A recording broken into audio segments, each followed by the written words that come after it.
Members of the House, please be seated.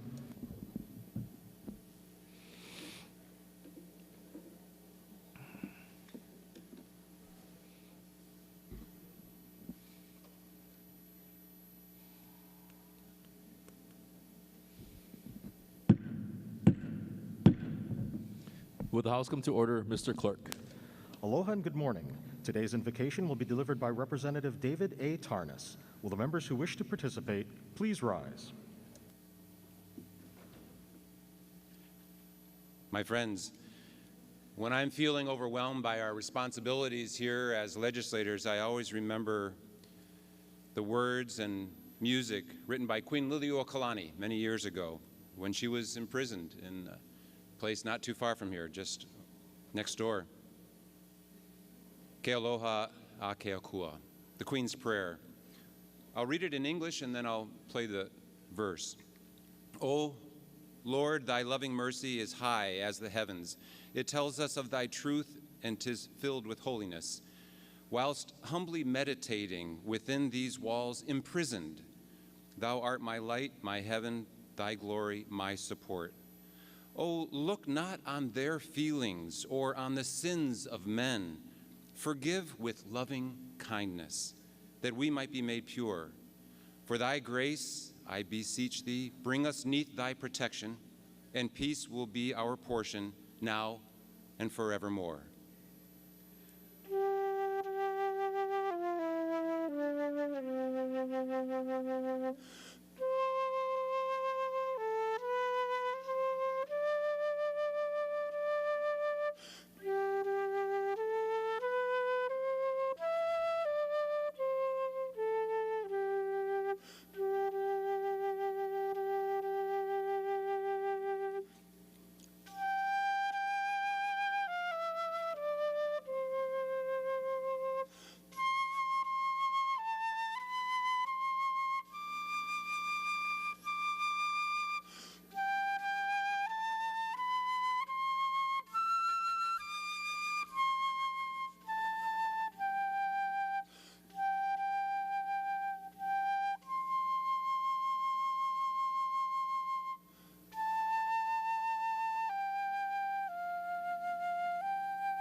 Amen.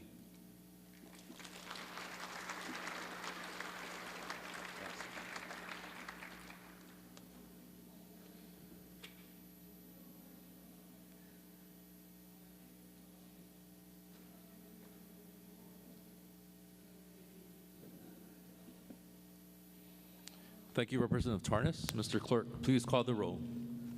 Mr. Aquino, Ms. Bellotti, Mr. Bronco, Ms. Clark, Ms. Eli, Mr. Gonadin, Mr. Gates, Ms. Har, Mr. Hashem, Mr. Hashimoto, Mr. Holt,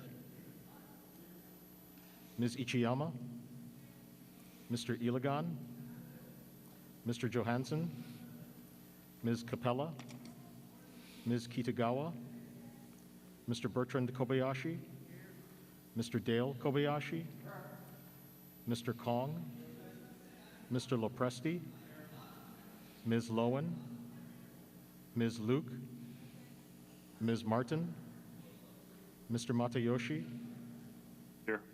Ms. Matsumoto, Mr. McDermott,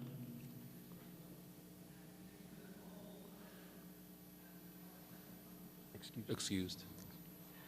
Mr. McKelvey, Mr. Mizuno, Ms. Morikawa, Ms. Nakamura, Mr. Nakashima, Mr. Nishimoto, Mr. Ono, Ms. Okimoto, Mr. Onishi, Ms. Peruso,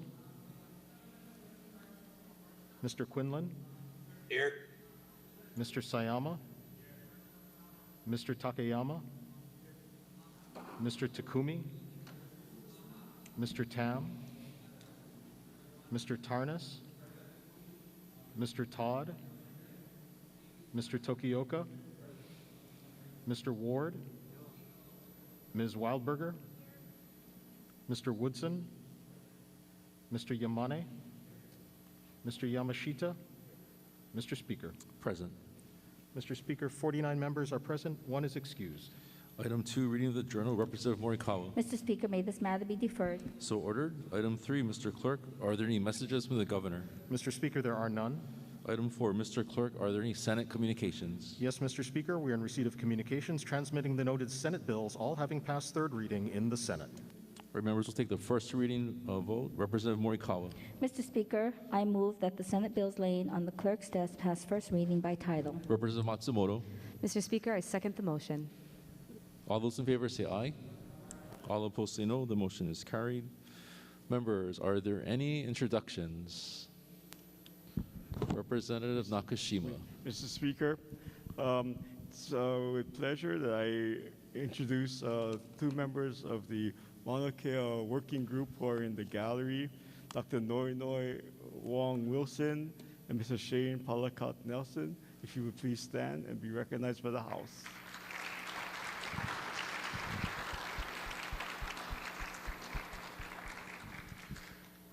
Also present on the rotunda today is Mr. Lanikila, Joshua Lanikila Manguai. Thank you, Mr. Speaker. Okay, are there additional introductions, members? If not, we will go to Part 1, consent calendar for the motion to suspend the rules. Representative Morikawa. Mr. Speaker, I move to suspend the rules of the House in order to consider certain House bills for third reading by consent calendar. Representative Matsumoto. Mr. Speaker, I second the motion. All those in favor say aye. All opposed say no. The motion is carried. For the third reading motion, Representative Bellotti. Mr. Speaker, I move to adopt the standing committee reports listed on pages 2 through 13 and the House bills listed on pages 2 through 17 as may be amended past third reading. Representative Morikawa. Mr. Speaker, I second the motion. All right, members, there's no discussion on these items which were agreed to by this body for placement on the consent calendar. We'll be taking the vote. Representative Morikawa. Mr. Speaker, on the measures before us, all majority members vote aye with the exception of the following. On page 3, STANCOM report number 926, HB number 2007, HD2, Representative Har votes no. On page 4, STANCOM report number 936, HB number 1486, HD2, Representative Capella votes no. On page 5, STANCOM report number 953, HB number 2037, HD2, the following vote no. Capella, Dale Kobayashi, and Tam. On page 7, STANCOM report number 972, HB number 2513, HD2, Representative Capella votes no. On page 9, STANCOM report number 986, HB number 2000, HD1, Rep. Peruso votes no.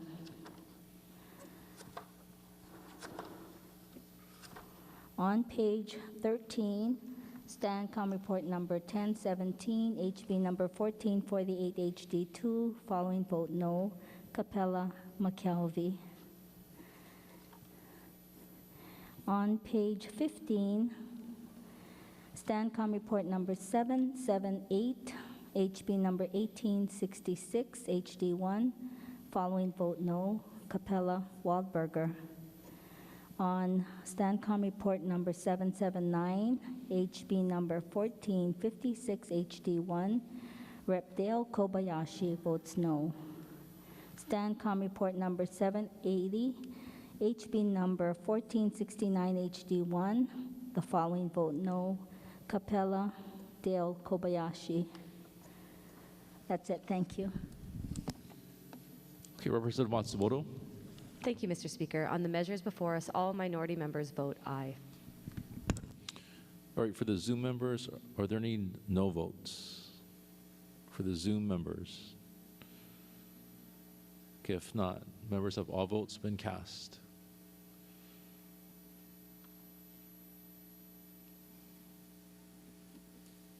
Okay, if so, said measures pass third reading. We will, members will be taking a brief recess before we get to the ordinary calendar. Recess subject to the call of the chair.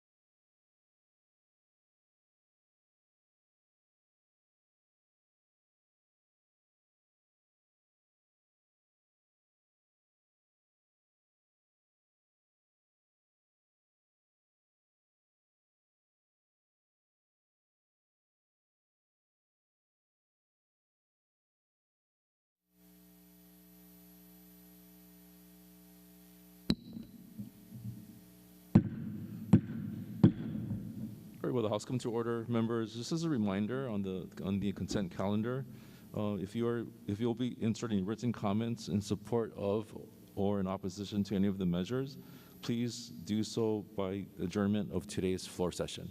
Thank you. Okay, we're on part 2 for the ordinary calendar. Representative Bellotti. Thank you, Mr. Speaker. I move to adopt the standing committee reports listed on pages 18 through 23, and that the accompanying House bills as amended pass third reading. Representative Morikawa. Mr. Speaker, I second the motion. All right, members, is there any discussion beginning with SCR 923 on page 18? Representative Ward. Speaker, I have a no vote with comments in the journal as a request. So ordered. Thank you.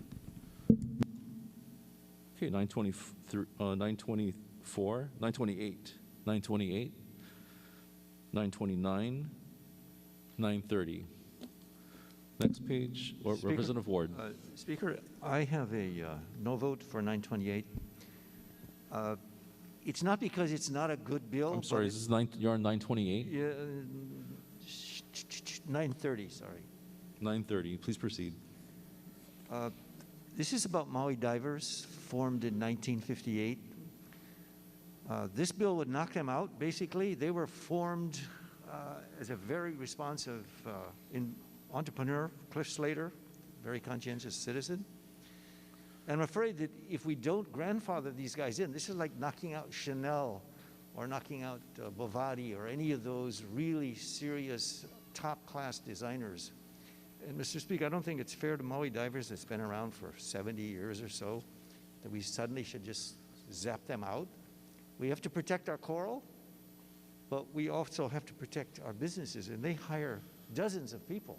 And for dozens of years, they've been an integral part of our community. So if we're eliminating them with this bill, I would ask for further consideration by the ongoing committees that they look at this as a way of at least grandfathering those that were in business doing this before 1960 or 1990 or something to that effect.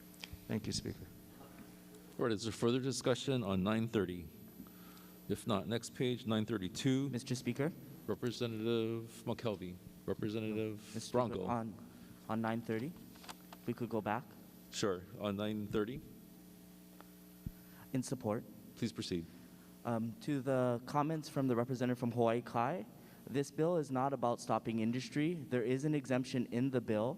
In order for companies to harvest black coral, pink coral, gold coral, they need a state-issued permit from DLNR. In the bill, state-issued permits are exempted. So this is not about killing business. This is about protecting our coral and understanding business as well. Mahalo. Okay, is there further discussion on 930? All right, if not, next page, 932. Representative Har. Thank you, Mr. Speaker. May I request a ruling on a potential conflict? Please state your potential conflict. I live in a planned community association. The ruling is that there's no conflict and it remains in effect through Sani Dai. Thank you very much, Mr. Speaker. Further discussion? If not, 933. Mr. Speaker. Representative Nakashima. Mr. Speaker, in support of 933. Please proceed. Mr. Speaker, although the Department of Health emphasizes the danger of unpasteurized milk, this fear-mongering must be confronted. 44 states have already legalized the sale and distribution of raw milk, and it's time to Hawaii to also do the same. The DOH uses CDC data from 1993 to 2006, a span of 13 years, where there are 1,500 cases of unpasteurized products causing illness. Not unpasteurized milk, unpasteurized products.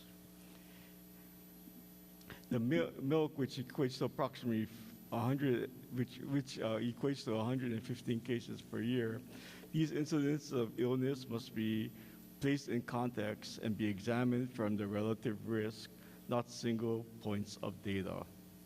For example, the same time frame, the FDA estimated that fresh produce was responsible for 8,000 E. coli infections. Eggs were responsible for over 6,500 processed foods, and processed foods over 3,000. Sprouts 1,500, where raw milk during that same time period was associated with 10. The CDC report reports that there are an estimated 48 million foodborne illnesses diagnosed each year in the U.S., of which the consumption of which only about 42 or 0.005% each year are due to the consumption of raw, fresh milk. We want to support local farmers where responsible farmers know their animals, their cows are pasture raised. Raw milk will be produced on a micro scale, and this bill supports local businesses, animal welfare, sustainability, and local economy, and individual rights to have the freedom to access an in-demand commodity. Thank you, Mr. Speaker. Okay, Representative Matsuyoshi. No vote, Mr. Speaker. So no vote. Is there further discussion? Representative Morikawa. Thank you, Mr. Speaker. In support. Please proceed. You know, Mr. Speaker, when I was a very young child, we grew up in poverty, and raw milk was all that my family could get their hands on. So I enjoyed this very delicious milk, for those of you who never tried it. When they started to pasteurize it, I told my mom, this milk is green. It's not ripe yet. So, Mr. Speaker, if we talk about sustainability, this is where we have to think about going. I'd also like to request the words of the representative from District 1 to be inserted as my own. So Thank you, ordered. Mr. Speaker. Okay, Representative Tokioka. Thank you, Mr. Speaker, with reservations. Please proceed. No, that's it. Thank you. So ordered. So further discussion? If not, 937. Representative Sayama.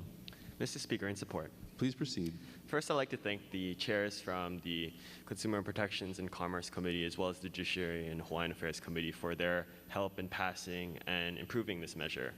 During a time when workers were being laid off and families were struggling with the pandemic, catalytic converter thefts were sweeping the nation. In Hawaii, thousands of catalytic converter thefts were stolen and being sold off to recyclers and scrap dealers without oversight and regulation, leaving families with no card to go to grocery or to get their kids to school or go to work. These catalytic converters cost anywhere between $500 to $1,000 to replace and take months to get to Hawaii. Mr. Speaker, over the past 2 years, I've worked with HPD, the City and County's Prosecuting Attorney's Office, the Attorney General's Office, as well as members of this House and Senate to draft a bill that addresses this issue. And today I am proud to have the bill that we have today to vote on, and I look forward to seeing it passed through the legislature. Thank you. Okay, is there further discussion? If not, 938. Next page, 939, 940, 941, 942. Next page, 945. Representative Tokioka. Sorry, Mr. Speaker. On the previous bill, 942, when we have the opportunity to go back. Please proceed on 942. With reservations. So ordered. Further discussion on 942. Representative Har. Thank you, Mr. Speaker. Same request. So ordered. Representative Okimoto. Same request, please. So ordered. So further discussion? If not, next page, 943. Strike that, 945. 945. Mr. Speaker. Representative Lopresti. Reservations. So ordered. And a brief comment. Please proceed. I just am very concerned that this bill specifically targets the good guys, Mr. Speaker. I'm totally for transparency and funding of campaign expenditures by non-candidate committees. That's why I signed the bill. But I did not realize that we were just going after nonprofits who, frankly, many of them in my mind are the good guys. Thanks. Representative Kitagawa. Thank you, Mr. Speaker. In support with a few comments. Please proceed. Thank you. Over the past year, I have been working with the Campaign Spending Commission as well as the Attorney General's Office to come up with this bill that addresses the issue of dark money in campaign spending. Dark money occurs when an organization, such as a 501c4 nonprofit, raises funds to use on campaign expenditures, such as donations to candidates, mailers and flyers, and other electioneering activities in an attempt to influence the outcome of an election.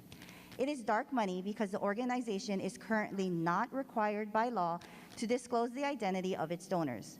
They simply can funnel money into a non-candidate committee as a lump sum donation, so the public never knows who the money came from.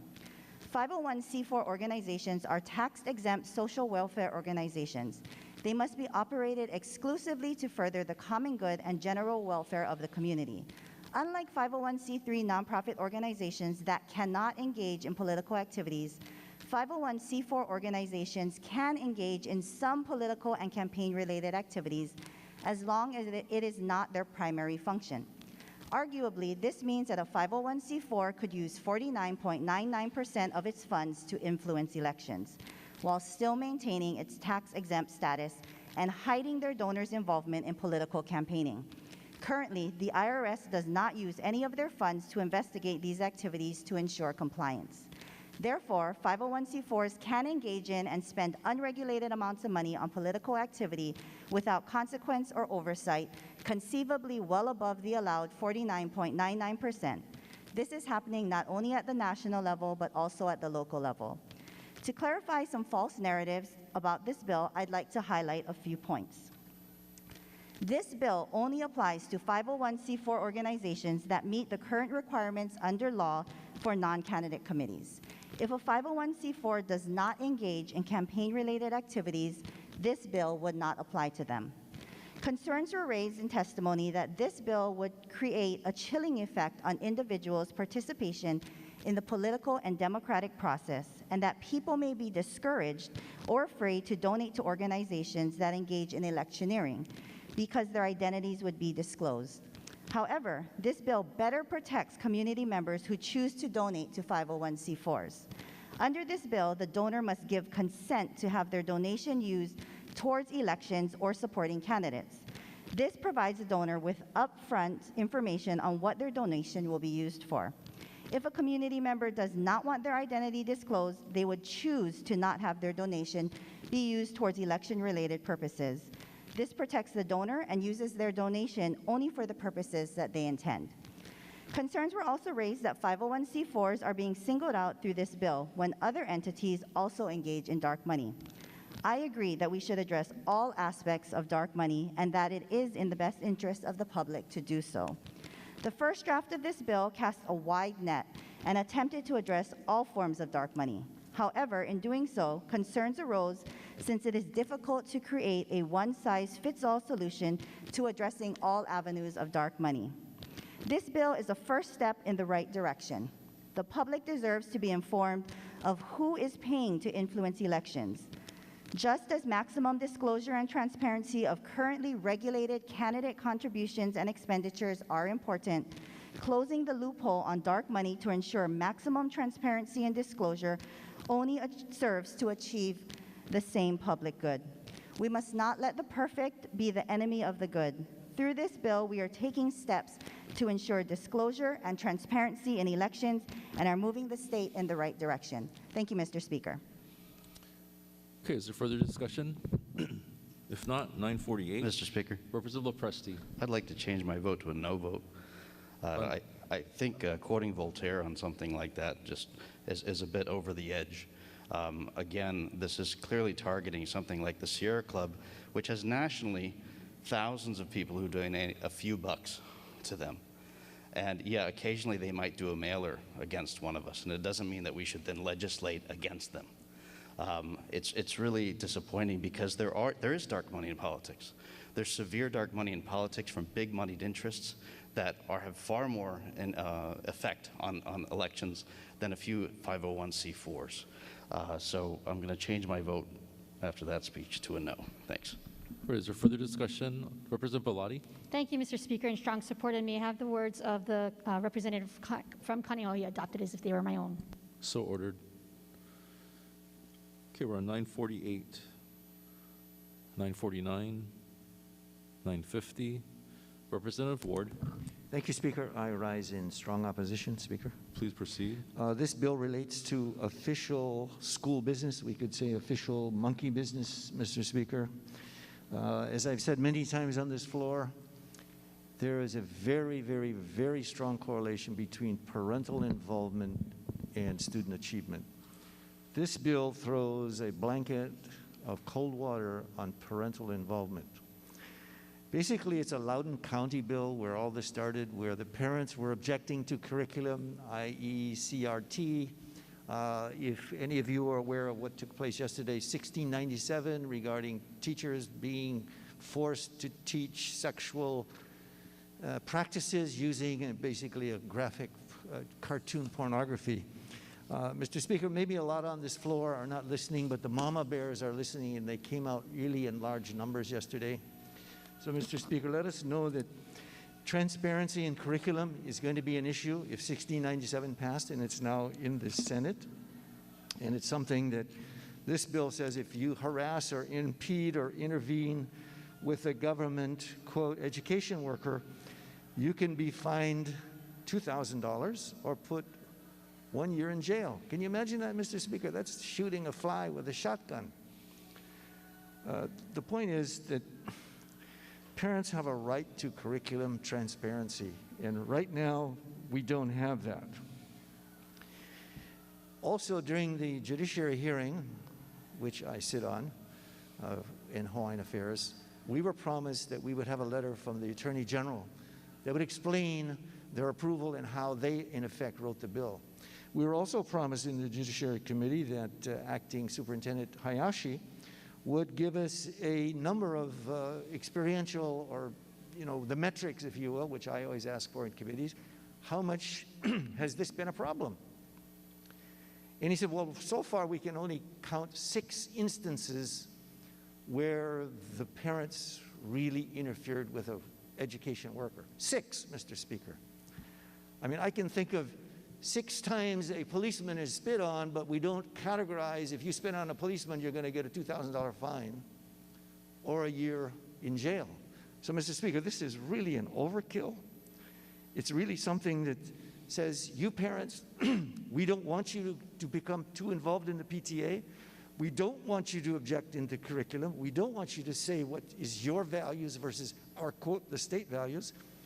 And, Mr. Speaker, if we look at what Loudoun County did to the election in Virginia, Governor Youngkin, on this basis, basically won his race because the government said, we are in charge of your kids, you have nothing to say.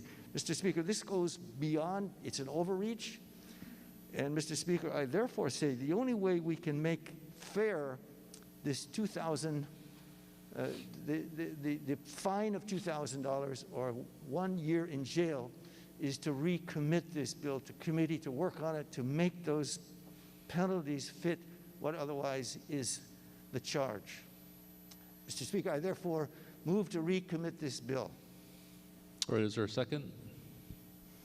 I second the motion. Representative McDermott, it's a second. All right, members, it's been moved and seconded to recommit House Bill number 2125.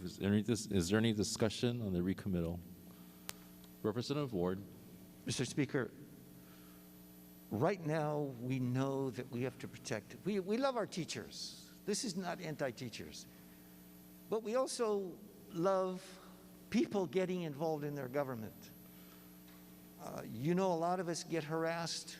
All right, Representative Ward, the chair will provide latitude, but please confine your remarks to the recommittal. Why is recommittal? Well, primarily because, as I said earlier, $2,000 fine and 1 year in jail is overkill, Mr. Speaker. That's basically the basis of it. But I want you to know that this body, Mr. Speaker, in the last election, in the last, how would you call it, Star Advertiser, and otherwise the survey of how we're doing, we had an approval rating of 18%. This makes us a class of our own. If we don't lower those things, they're saying, you guys elevate yourself as the political class. We peons, who are not of any standing, have to be punished by doing this. The point is, Mr. Speaker, we should treat everybody equal. And if we want a bill like this that says, and there is one legitimate complaint, they're doing the voicemail, they're plugging up the email lists, But Mr. Speaker, that should be across the board. It shouldn't be just the DOE. It should be any department. If you're jamming their voicemail, if you're jamming up their email, this should be committed to that transfer just for all departments, not just the DOE. For those reasons, Mr. Speaker, I think we would be better in the eyes of the electorate if we treated and respected parents more than this bill does, because it basically says you have no rights in our school system. Sit down and shut up. Thank you. All right, members, Representative Bellotti, Thank you, Mr. Speaker. In opposition to the motion to recommit, please proceed. first, Mr. Speaker, I would note that this bill has a defective date, so this has to still continue on to the process. And secondly, what we've seen during the course of this pandemic is that educational workers in particular have been the subject of much harassment, and that is what this current bill is seeking to address. Thank you, Mr. Speaker. Representative Pruso. I stand in strong opposition to recommittal Please proceed. for many of the reasons mentioned by the previous speaker, but I will also say that this bill does not call for an unreasonable expectation to be placed upon parents and their behavior on public school campuses. I think that it's reasonable to expect them to engage in civil behavior. Thank you. Representative Woodson. In opposition to the recommittal, please. Please proceed. Mr. Speaker, this bill, HB 2125 HD2, is not about taking away parental voice. It is not. This bill is about protecting our principals and our vice principals and our other administrators in this new world we find ourselves in as it relates to the COVID-19 pandemic and some of the frustrations that our parents have shared.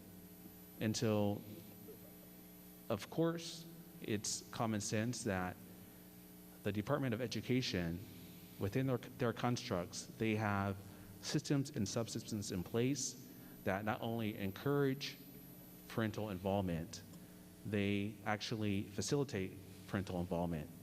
That is very important to mention. It's also important to mention, as the previous speaker in favor of the recommittal had said, that there's a direct positive correlation between parental involvement and increased learning outcomes over time. And so, of course, that is articulated in our Hawaii revised statutes. That is also in many ways promulgated in Board of Education policy around this particular issue. But again, if parents have legitimate concerns about pandemic operations, or more broadly speaking, it is okay and it is encouraged for parents to share those concerns. That is healthy in our system. However, it is not okay if those same parents are being abusive to our administrators, as has been reported across the state. It is not okay if our administrators, principals, vice principals, others are receiving harassing comments on a regular basis. It is not okay if they are receiving sexual and lewd comments, as has been reported across the state. It is not okay if they're receiving death threats on a daily basis across the state, as has been reported. It is not okay if these administrators are receiving comments like, "We know how many kids you have, we know where you live, and we're coming for you shortly." All of that is not okay. And so what this bill does is it seeks to provide additional statutory layers of support to address that particular issue, and also subsystems in place to support that aim, because our principals and vice principals cannot do their job optimally if they're worrying about themselves, safety, or their family safety. And so for that reason and others, I humbly ask this body to not support this recommittal and to support this bill. Thank you. Representative Tam. In opposition to the recommittal. Please proceed. Thank you, Mr. Speaker. This bill is a good bill. I believe that parents should have the right to engage in civil discourse, but no one should have to to be harassed when they're doing their job, especially education workers. And when they are harassed, I believe that it will have a negative impact on the education of our kids. So for these reasons, I am in opposition to the recommittal, and I am in support of this bill. Okay, why don't we take a vote on the motion to recommit? This is a voice vote. All in favor of recommitting HB 2125, say aye. All opposed, say no. Okay, the motion to recommit is defeated. We're back on the main motion. Is there any discussion on SCR 950? Mr. Speaker, Representative Matayoshi, with reservations and a brief comment. please proceed. As a former educational worker who has been harassed in the past, I really do sympathize with the administration and the teachers who have to continually go through that kind of harassment. But that being said, we have laws on the books already to protect educational workers and everyone in our society from harassment. And if this harassment is taking place, and it is, I really encourage the Attorney General's office to vigorously prosecute those people who are taking actions that rise to the levels of harassment that are currently on the books. That being said, it seems like the issue that this bill is trying to address is harassment not against necessarily the people, which we already have laws on the books for that, but harassment against the educational institutions itself. We kept getting testimony from the superintendent and others about parents filling up voicemail boxes and doing other harassment like activities to the institution. So I think that this bill should probably be amended to allow for a different harassment standard against or crime against educational institutions themselves, rather than the employees who are already protected under our harassment statutes. And I'd just like to really encourage the Attorney General's office to start more vigorously pursuing and prosecuting those parents who are harassing educational workers and administrative staff to the level where it falls under our harassment statutes. I think it's absolutely unacceptable that parents have been taking these actions and threatening teachers and administrative staffs, even veiled threats, and have not been pursued to the fullest extent of the law. That's really we gotta crack down on that, and I encourage the AG to do so. Thank you. Representative McKelvey. Thank you, Mr. Speaker. Unfortunately, because it's final call time, I'm going to have to go no on this measure. But I do want to vigorously adopt the words of the previous speaker and encapsulating my concerns with the measure. I applaud the judge chair for working on this thing, trying to aim it at educational institutions. But the examples given in the committee hearing by the department, I think, concern me. Because when pressed, they said it had to do with parents leaving too many emails, too many phone calls. And we really start to hit a slippery slope when that becomes the metric of possibly applying a law that could have serious ramifications to the individual. Parents are concerned, especially parents with SPED kids, rightfully so. They may call or email several times because they're not getting an answer. But to have that over them potentially is a little too much. I'm hoping the Senate can work on this measure, though, and incorporate the comments of the previous speaker, and that it can come back to us with these things addressed. But until then, I'm not going to be able to support the measure. Thanks. Representative Tokioka.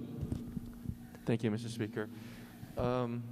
In support, I voted with reservations in the committee, and we were fortunate enough to have a good debate and dialogue, and a colleague sitting right next to me talked about two words that were in that bill that was going to be hard to enforce, and it was annoy and alarm. During the committee, the Judiciary Chair heard from all of us and said he was going to take out annoy. He wasn't certain on alarm, but when I'm looking at the bill, alarm is out.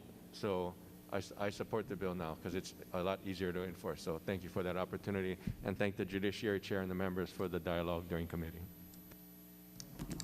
Representative Presti. Thank you, Mr. Speaker. In support. Please proceed. I just want to reiterate what my previous colleague had mentioned. On the Judiciary Committee, we went over this with a fine-tooth comb, Mr. Speaker, and we took out, I think, those aspects that were objectionable. Certainly some people had spoken that harassment does and should cover some of the activities that teachers and administrators have experienced, and I echo my colleague from the windward side who is saying we really need to see that the AG follows through in prosecuting some of these things. But this bill, I think, has evolved and been reshaped so that it is simply looking at the harassment of the institution in a way. And that is, I think, fine. I don't think it's going to be in any way hamper parent involvement with their students' education. Thank you. Representative Okimoto, Mr. Speaker, with reservations, please. so ordered. Brief comment. Please proceed. I just want to say that I think I'm probably one of the few people that can understand both ends of the spectrum in this bill, from the teacher perspective and the parent perspective. And while, again, I appreciate the intent, I do have to vote with reservation at this time because I think that this bill needs to really get the consideration of the parents. We really need to consider that. And I would like to ask for permission to adopt the words of the speaker, the representative from the Wynyard side, from Kaneohe, as into the journal as if they were my own. So ordered. Thank you. Representative Capella, Thank you, Mr. Speaker. In opposition, please proceed. we already have harassment laws, and they really just need to be implemented and used. I'm concerned that if we create another harassment law, that those two things could be conflicting. So I would also like the words of the representative from Kaneohe to be inserted into the journal as if they were my own. Thank you. So ordered. Representative Kitagawa, With reservations and permission to insert written comments into the journal. so ordered. Representative Bronco, With reservations, and if I could adopt the words of the representative from Olomana as my own. so ordered. Representative Ono, Thank you, Mr. Speaker, and support. please proceed. Mr. Speaker, I support this bill because of discussion with other DOE employees who are affected by this bill. I do certainly believe that they should have employees within the department to handle these harassment claims specifically. And while there are laws on the books, there is a very nuanced way in which parents can threaten DOE employees. The amount of personal information that is available for anyone is alarming. When someone calls you, leaves anonymous voicemails or emails, and your children, I think we have an obligation to do something more, and it certainly alarms me. So I do hope the department can do more for this, because the way that the public can find personal information about employees while also knowing where you work on a daily basis is a scary thing. Thank you, Mr. Speaker. Is there further discussion? Representative Ward, is there second? Second time in opposition, Mr. Speaker. If it is the will of this body, Mr. Speaker, to pass this and allow it to take effect in law, I would say just be apprised that the Mama Bears in HB 1697, which says you will teach Pono Choices 2, when they storm the Capitol, if they do, or if they come and they say bad things and they shout a little bit, don't be surprised, Mr. Speaker, because this is the bill that would protect them, and this is now the bill that's going to put them either 1 year in jail or $2,000 fine. 1697 is coming, and we'll see what happens. But if it's the will of the people here, just be prepared to stick with what you've said today on this floor, so when it does happen, you're not going to backpedal and say, well, we didn't really realize that the Mama Bears protecting their kids and knowing what curriculum they want or don't want in school is not allowable. For that, Mr. Speaker, this is a wake-up call with this vote. Thank you. Okay, while we go to SCR 952, any discussion? 952. If not, next page, 954. Sorry, Mr. Speaker, 952. Representative Presti. On 952, if we can go back real quick. All right, 952, Representative Presti. Just reservations and brief comments. Please proceed. My concern is that when the Board of Education became an appointed board, which frankly I disagree with, I think we should go back to an elected board, there was a push to get specific members for specific subjects. We require math and social studies and ELA and all sorts of things. And I think it is, to quote my colleague in front of me, a slippery slope, but a real one, to start saying this board member must be an expert in this and this board member must be an expert in that. And that is my concern with this. Certainly, I think the governor who appoints these positions should consider having somebody with expertise in various areas. I don't know that we should legislate it. Thank you. All right, is there further discussion on 952, 952? Representative Bronco. In support. Please proceed. This bill would appoint one of the representative at large on the Board of Education to be a Hawaiian immersion expert. You ask why we may need this? It's about equity.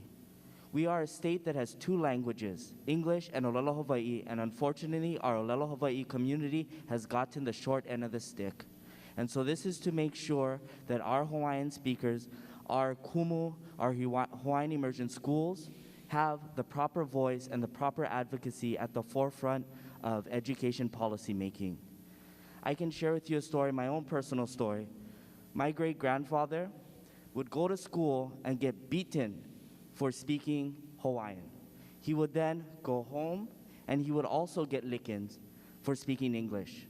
A child who had nothing wrong for just speaking his native tongue. And this is a history that is still here in this body. This is a history that's still here in this state. And this is generational trauma. I'm not the only Hawaiian family that has stories like this. We have to start a process of healing, and we have to uplift our native people. Mahalo. Representative Holt. Thank you, Mr. Speaker, and strong support. Please proceed. I'd just like to read a little bit of the preamble of this measure. The legislature also finds that Native Hawaiians currently make up almost 24% of the entire student population in the state. Due to the high presence of Native Hawaiian students in the public school system, it is imperative that the state guarantee appropriate representation on the Board of Education to fulfill its constitutional duty to promote Hawaiian studies and the Hawaiian language, to provide a voice for Native Hawaiian students, teachers, and faculty. The legislature also finds that existing law does not require any member of the Board of Education to be an individual who has expertise in Hawaiian studies, the Hawaiian language, or Hawaiian immersion education. The legislature believes that to better promote the study of Hawaiian culture, history, and language in the public schools, as required by the state constitution, there must be some representation of the Hawaiian community on the Board of Education. Thank you, Mr. Speaker. Representative Ward. Speaker, strong support. Please proceed. Mr. Speaker, education is the engine of upward social economic mobility. We know that the Hawaiian community is lacking in some of those areas, socioeconomically, near the bottom of the ladder. But lest I say things that are redundant and less eloquent, as the representative from Kailua, for the second time on this floor, Mr. Speaker, would you enter his remarks into the journal as if they were my own? Please, so ordered. Thank you. Representative Wildberger. Thank you, Mr. Speaker. In support, Please proceed. just as someone who studied languages in university, I would like everyone to understand that if you don't perpetuate and encourage and preserve language, then you cannot perpetuate and preserve culture. Thank you. Is there further discussion? If not, on the next page, 954. Representative Matsumoto. Thank you, Mr. Speaker. With reservations and permission to insert written comments into the journal. So ordered. Further discussion, 954. If not, 955, 957, 958. Strike that, 959. 961. Next page, 967, 969. Representative Wildberger. Thank you, Mr. Speaker. With reservations, please. So ordered. Representative Capella. In opposition, Mr. Speaker. Please proceed. While I applaud this measure's efforts to incentivize landlords to rent to recipients of Section 8 housing vouchers, I am unable to support this proposal in its current form because it does not include a strong prohibition against housing discrimination based on an individual's source of income. Honolulu remains one of the largest metropolitan areas in the United States that does not prohibit this kind of discrimination, which worsens housing insecurity for low-income residents, the majority of whom are women. 83% of Section 8 recipients are women. As of November 2020, 17 states also prevent discrimination against Section 8 housing voucher recipients. We need to join those locations and prohibit rental discrimination for our most economically vulnerable neighbors. Okay, Representative Pruso. In opposition.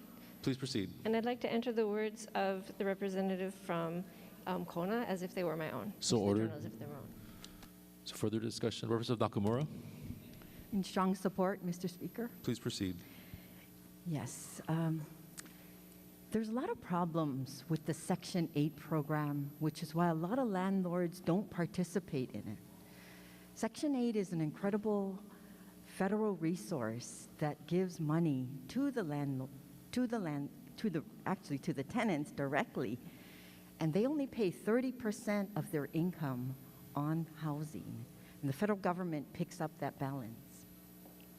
And I understand the concerns raised in this by the previous speakers, but I'd like to say that there's a problem with the Section 8 program in Hawaii, which prevents landlords from participating when they don't have enough security deposit to pay for trashed units, when it takes months and months to even get into the program because of the paperwork involved, when it takes several months to even get the unit inspected. These are reasons why landlords are not participating in the program. So that's why we have to fix the system to encourage landlords to participate, because even if we pass a bill to say you cannot discriminate, we're still going to have these problems. These are the underlying fixes that are needed, and I really want to acknowledge the Vice Chair of Housing, our representative from Wailuku, who spent the interim with stakeholders to address these concerns, to get to the root of the problem, and to recognize that we need to deal with the staffing issues. We need to improve the systems and create incentives for landlords in order to fix the problem. Thank you, Mr. Speaker.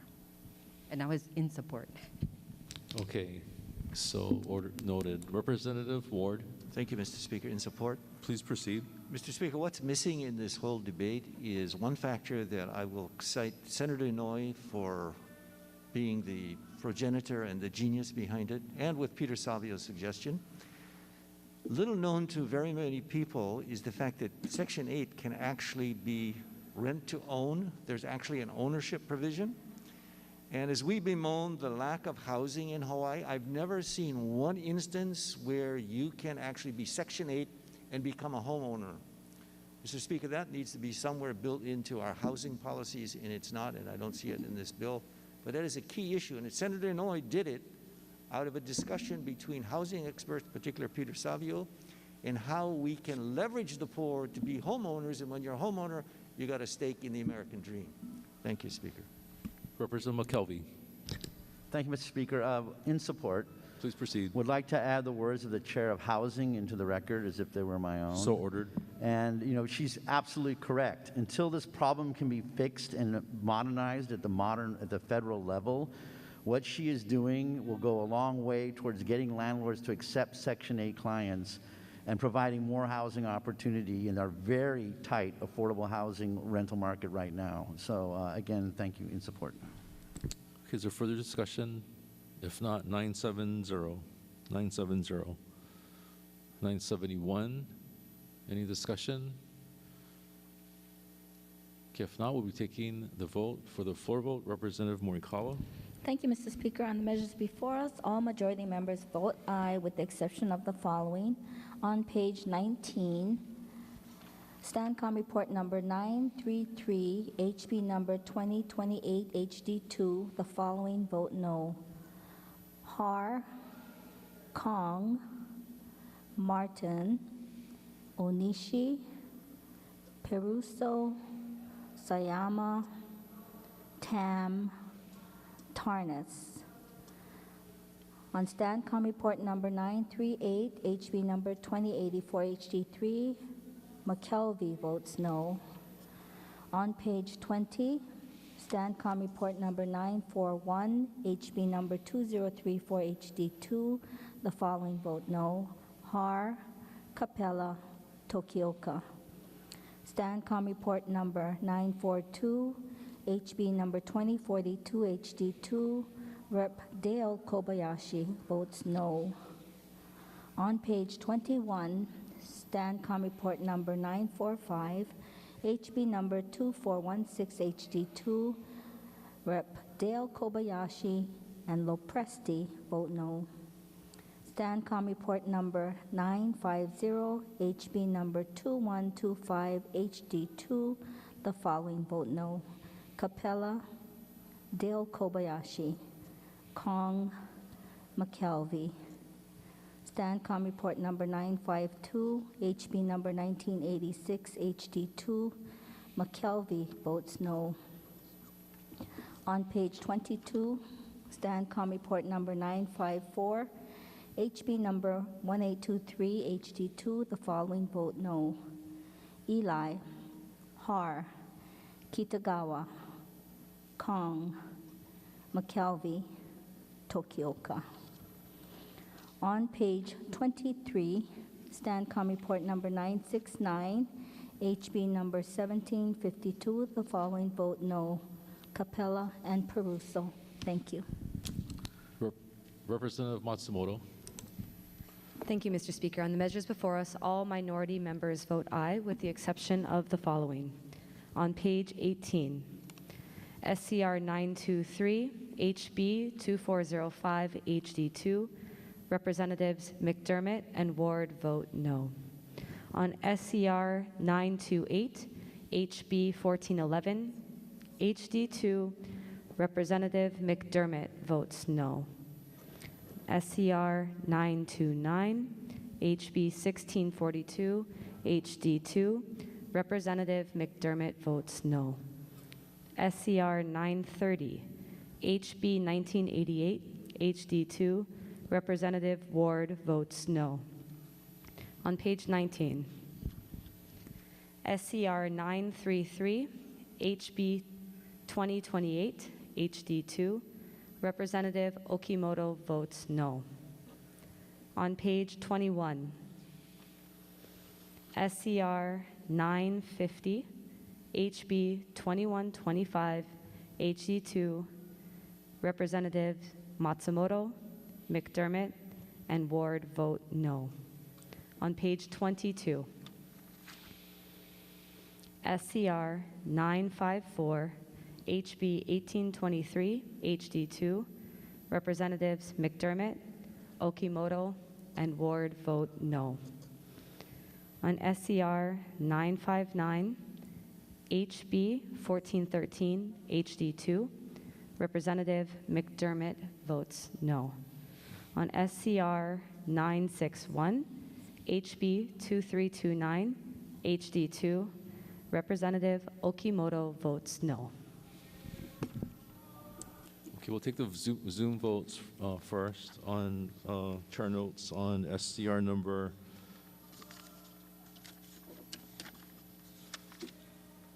933. There's a no vote for Representative Matayoshi. Are there additional no votes for the Zoom members?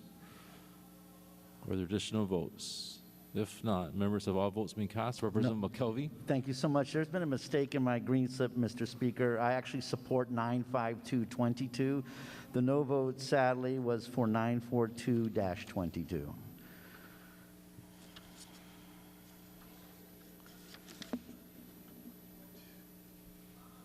All right, so Representative McKelvey, your no vote, a yes vote on 952? Correct. And a no vote on 942? Correct, sir. Thank you. So noted. Have all votes been cast?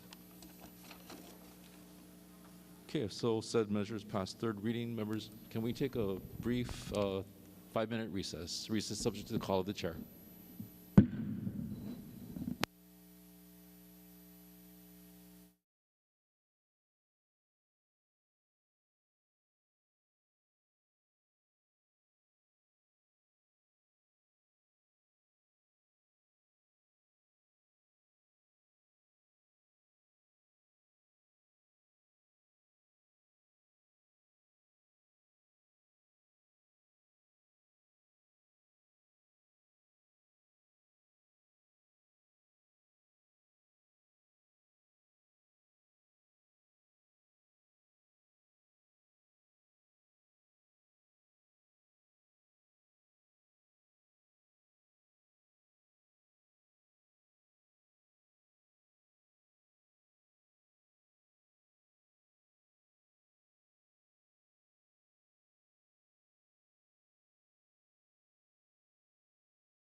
With the House come to order, members, we're on page 24. Representative Bellotti. Mr. Speaker, I move to adopt the standing committee reports listed on pages 24 through 28 and that the accompanying House bills, as may be amended, pass third reading. Representative Morikawa. Mr. Speaker, I second the motion. All right, is there discussion beginning with SCR 973, 974, 977, 979, 988, next page 989, 990, 99. Representative Okimoto, Mr. Speaker, SCR 990, please. please proceed. With reservations, please. So ordered. Representative Branco, In opposition. please proceed. I think the wealthy should pay their fair share of taxes, but according to the Tax Foundation of Hawaii, the bill includes a broad-based tax increase, perhaps larger than what we intended. And so I'm just concerned with our fragile economy that a tax increase would be inappropriate at this current time. Mahalo. Representative Capella, In strong support, Mr. Speaker. please proceed. First off, I have to thank the chair of the Finance Committee as well as the chair of the Economic Development Committee for moving this measure forward. It's time for Hawaii to tax the rich. Hawaii saddles our low-income neighbors with the second heaviest state and local tax burden in the nation. While families who earn less than $20,000 per year pay 15% of their income in state and local taxes, those who make over $450,000 annually pay only 9%. Hawaii is also one of only 9 states that taxes all capital gains. Profits that are from the sale of stocks, bonds, investment real estate, art, and antiques at a lower rate than ordinary income. This capital gains tax loophole privileges almost entirely high-income taxpayers, including non-residents who profit from investing in real estate in the islands. If Hawaii were to tax capital gains at the top marginal tax rate, we would bring in $160 to $180 million in new revenue, according to the Hawaii Department of Taxation. 97% of which would be paid by the top 5% of income earners in our state. The bottom 80% would pay nothing at all. That amount is far more than enough to make our state's earned income tax credit refundable and permanent. As an economic stimulus, the EITC contributes up to $1.24 in economic activity for every $1 it returns to workers. As the Hawaii Budget and Policy Center noted in a recent report, research on the EITC shows that the credit contributes to long-term economic and health gains for families.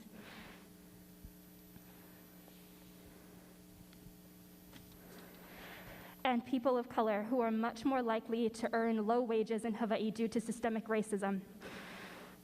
These are the individuals who would experience the greatest benefit from strengthening the EITC and making it an effective anti-racist policy as well.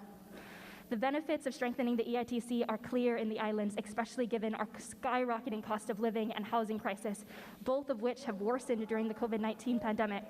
Asking our state's wealthiest residents to pay their fair share to deliver financial security for our most vulnerable neighbors is a deal that working families cannot miss out on. Thank you very much, Mr. Speaker. Okay, so for Representative Ganaden. In strong support, requesting the words of the representative from Ka'u entered into the journal as if they were my own. So ordered. Mr. Speaker. Representative Lopresti. In support, same request. So ordered. Representative McKelvey. Thank you, Mr. Speaker. Also in support on the measure. And just a few comments. You know, remember when we passed EITC before, there was a lot of lament, a hollow victory because it wasn't refundable. And this bill finally closes the gap in doing that. It's a meaningful tax credit for working class people. We give tax credits to a lot of people who, quite frankly, are wealthy and don't need them. This one actually goes to the people who need them the most. And it's very fiscally responsible in generating new revenue from increasing, as the previous speaker said, capital gains tax rates on those areas, which will bring us in line with other states. So thank you. Representative Pruso. In support, and Please. I like the words of the representative from Ka'awaloa entered into the journal as if they're my own. So ordered. Further discussion? If not, 992, 994, 997. Next page, 998, 999. Representative Tokioka? Mr. Speaker, can we go back to Standing Committee Report 998 Yes, 998, Representative Tokioka. with reservations? So ordered. Further discussion on 998? If not, 999, 1001, 1003, 1004. Next page, 1006. Mr. Speaker, Representative Onishi. yes, on 1004, 1004, please proceed. yes, reservations, please. So ordered. Further discussion? If not, 1009, 1014, 1016, 1018, 1019. Next page, 1020, 1021, 1024, 1025. Representative Holt. Thank you, Mr. Speaker, and strong support. Please proceed. Last year, Mr. Speaker, our budget included a record amount of CIP to DHHL, over $70 million. Thank you very much to the Finance Chair and CIP Chair for that, and everybody. That's over $20 million than the previous high, which is amazing. And Mr. Speaker, this measure appropriates $600 million. $600 million with the intention of assisting 6,000 individuals of getting off of this wait list. By my math, with 10 Hawaiians per household, like 5 Hawaiians per household, it's about 30,000 people who will attain housing by this measure. We still have a long way to go, Mr. Speaker. It's still 22,000 people who will still be on the list after this measure.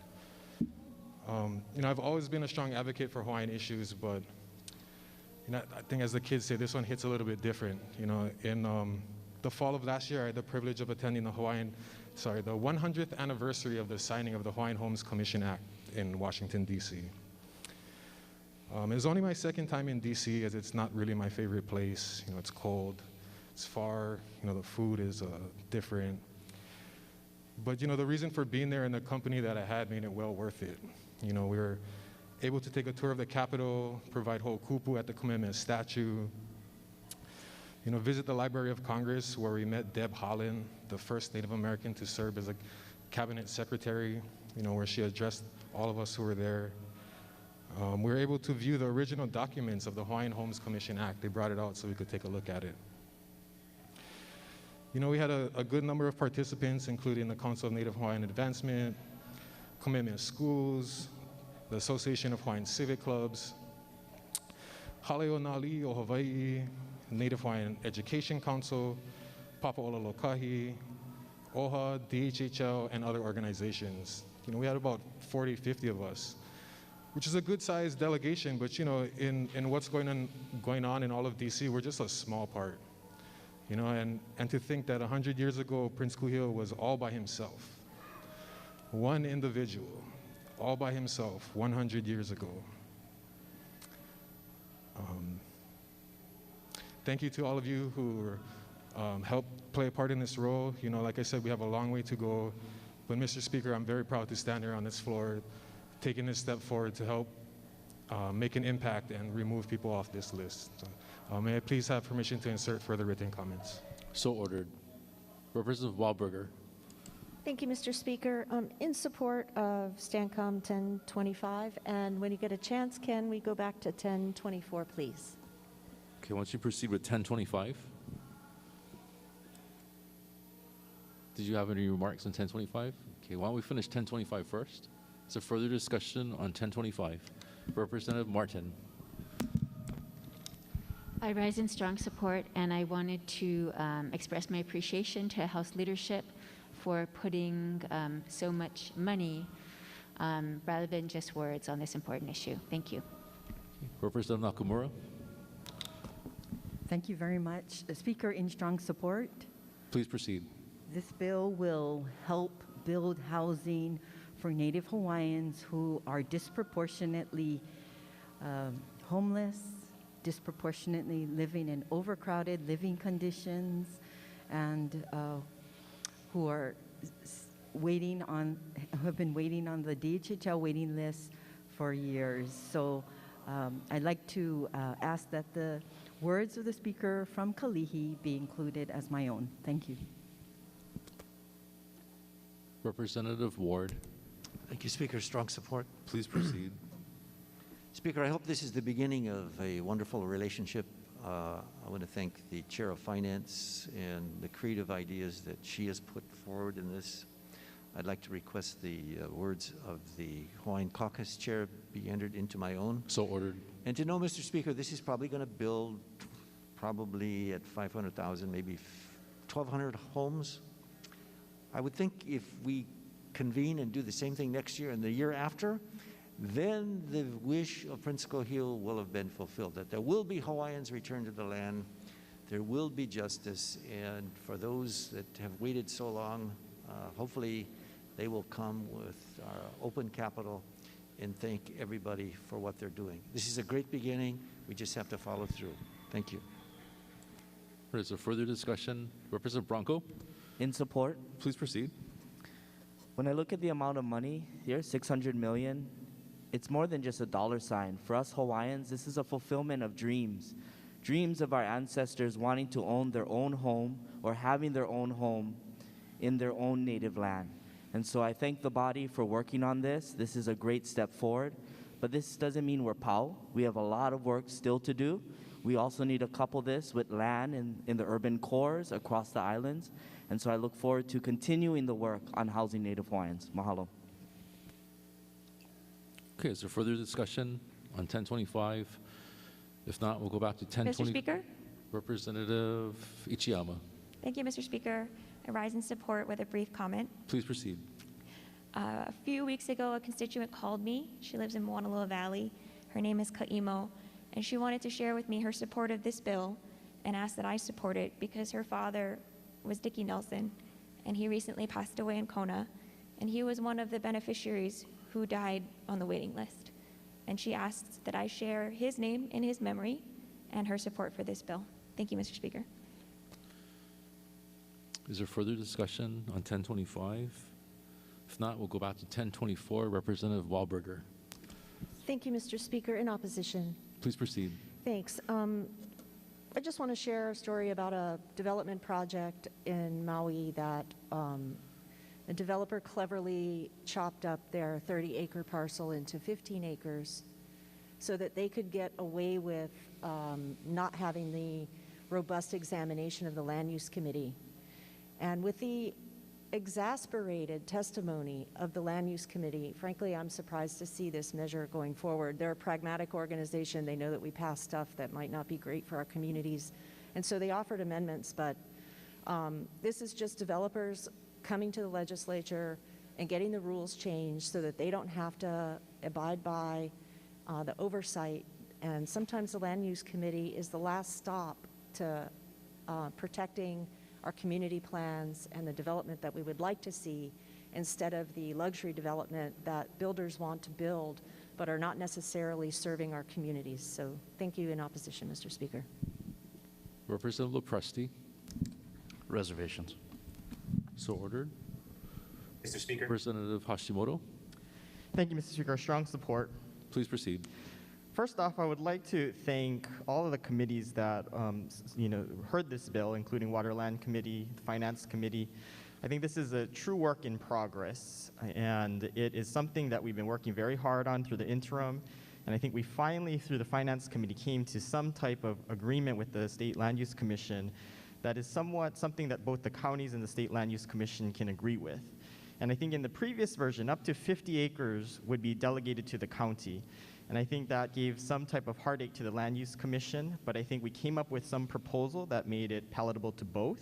There still will be some State Land Use Commission approval after the counties get to approve it, but it does add a time frame that the State Land Use Commission gets to approve it, and it also adds in very specific criteria that the State Land Use Commission has to review. They cannot be more broad than what the counties reviewed. So it should speed up the process of what the State Land Use Commission is able to review projects. This will also not allow parceling, and I think a lot of times developers were looking at parceling because they wanted to get under that 15 acres. And so we're giving the counties the ability to look at 50 acres. So we stop the parceling, and the correct provisions of what we put in place to protect land use designations are actually followed. So I think this is a very good bill. It's something that I think the counties really wanted, and we worked closely with the counties because they believe in true home rule. And I also believe that the counties are the ones that have to enforce a lot of the provisions that are put in land use decisions. And so we wanted to figure out if we could find a way and move forward. So again, I thank the Water Land Chair and the Finance Chair for really making this happen, the CPC Chair, to really figure out a way to make this all work. So thank you. For those reasons, I truly support this bill. Representative Quillen. Thank you, Mr. Speaker. In opposition? Please proceed. And may I please have the words of the representative from Wailuku entered into the journal as if they were my own with a brief comment? So ordered. Please proceed. Mr. Speaker, while I'm in opposition to this bill, I strenuously object to the notion that this is simply developers coming to the legislature.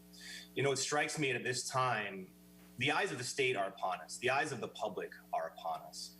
And to imply simply that because one does not agree with the contents of a bill, that the process has been somehow unduly influenced, I think is very unfair.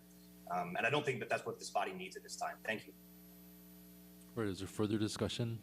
Okay, if not, we'll go to SCR 1026. Representative Wahlberger. With reservations, thank you. Please proceed. No comment. So ordered. Representative Tokioka. Thank you, Mr. Speaker. In support, please proceed. I do have some concerns, but I'd like to ask permission to insert comments into the journal. So ordered. Thank you. Representative Prusso. In opposition. Please proceed. Today is International Women's Day, and I wanted to take this moment to remind us that fighting for a living wage is also fighting for gender equity. A substandard minimum wage, such as that included in this bill, while I appreciate the movement that we have made on the measure, does mean the continued exploitation of women's labor, because 60% of minimum wage workers are women and 22% of those have children. A sub-minimum wage tip credit, such as that included in this measure, also means the continued exploitation of women's labor, because 70% of tipped workers nationwide are women, and the poverty rate for women working in tipped roles was nearly 2.5 times the rate for workers overall. I want to be clear that a living wage is not about providing relief or assistance to the working class. This is not about legislators or businesses helping workers. This is simply about fair compensation for the labor of minimum wage workers who are disproportionately women and people of color. If you spend 8 hours a day laboring to build profit for your employer, it is my view that you deserve to be paid enough to meet your basic needs for that day. And anything less than that is theft of your time, your labor, and your life. Thank you. Representative Sayama. Mr. Speaker, with strong reservations. Please proceed. First, I'd like to thank the chair of the Labor and Tourism Committee for his work to addressing this complex and contentious issue. Over the course of this and previous sessions, this body has reviewed and debated various versions of this measure with a focus to help families who are really struggling to continue life in Hawaii, and they're wondering whether to move to the mainland. Now, after a long 2 years of this pandemic, we have an opportunity to help them, to provide Hawaii with a holistic policy to assist those laboring to earn a better life for themselves and their families. Unfortunately, I cannot say this measure in its current form lives up to this objective. After speaking with economists, business leaders, advocates, and business owners in my district in Kaimuki, I urge members of this House and Senate to consider a more gradual rate of increase in the state's minimum wage, as was reflected in the original version of 2510. To tell a story of a business owner in Kaimuki, she started her business from a food truck with a simple goal and dream to provide quality ice cream products with local flavors.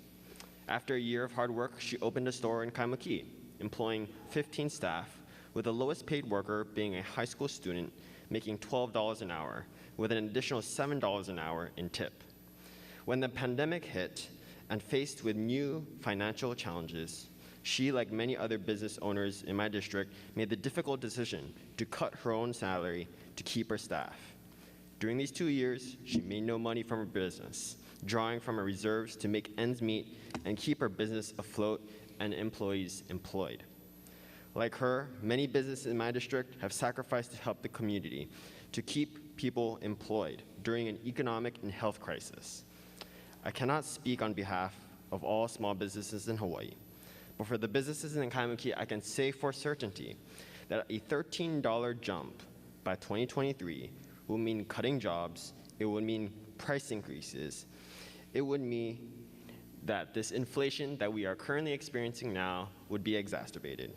It simply would be crippling.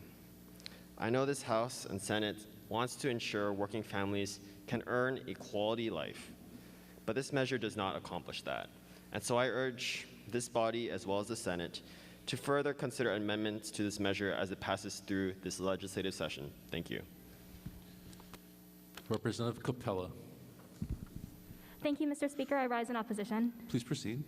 I appreciate the chair of the Finance Committee for accelerating the timeline for implementing an $18 per hour minimum wage increase for low-income employees. Yet this measure still falls short of what working families truly deserve.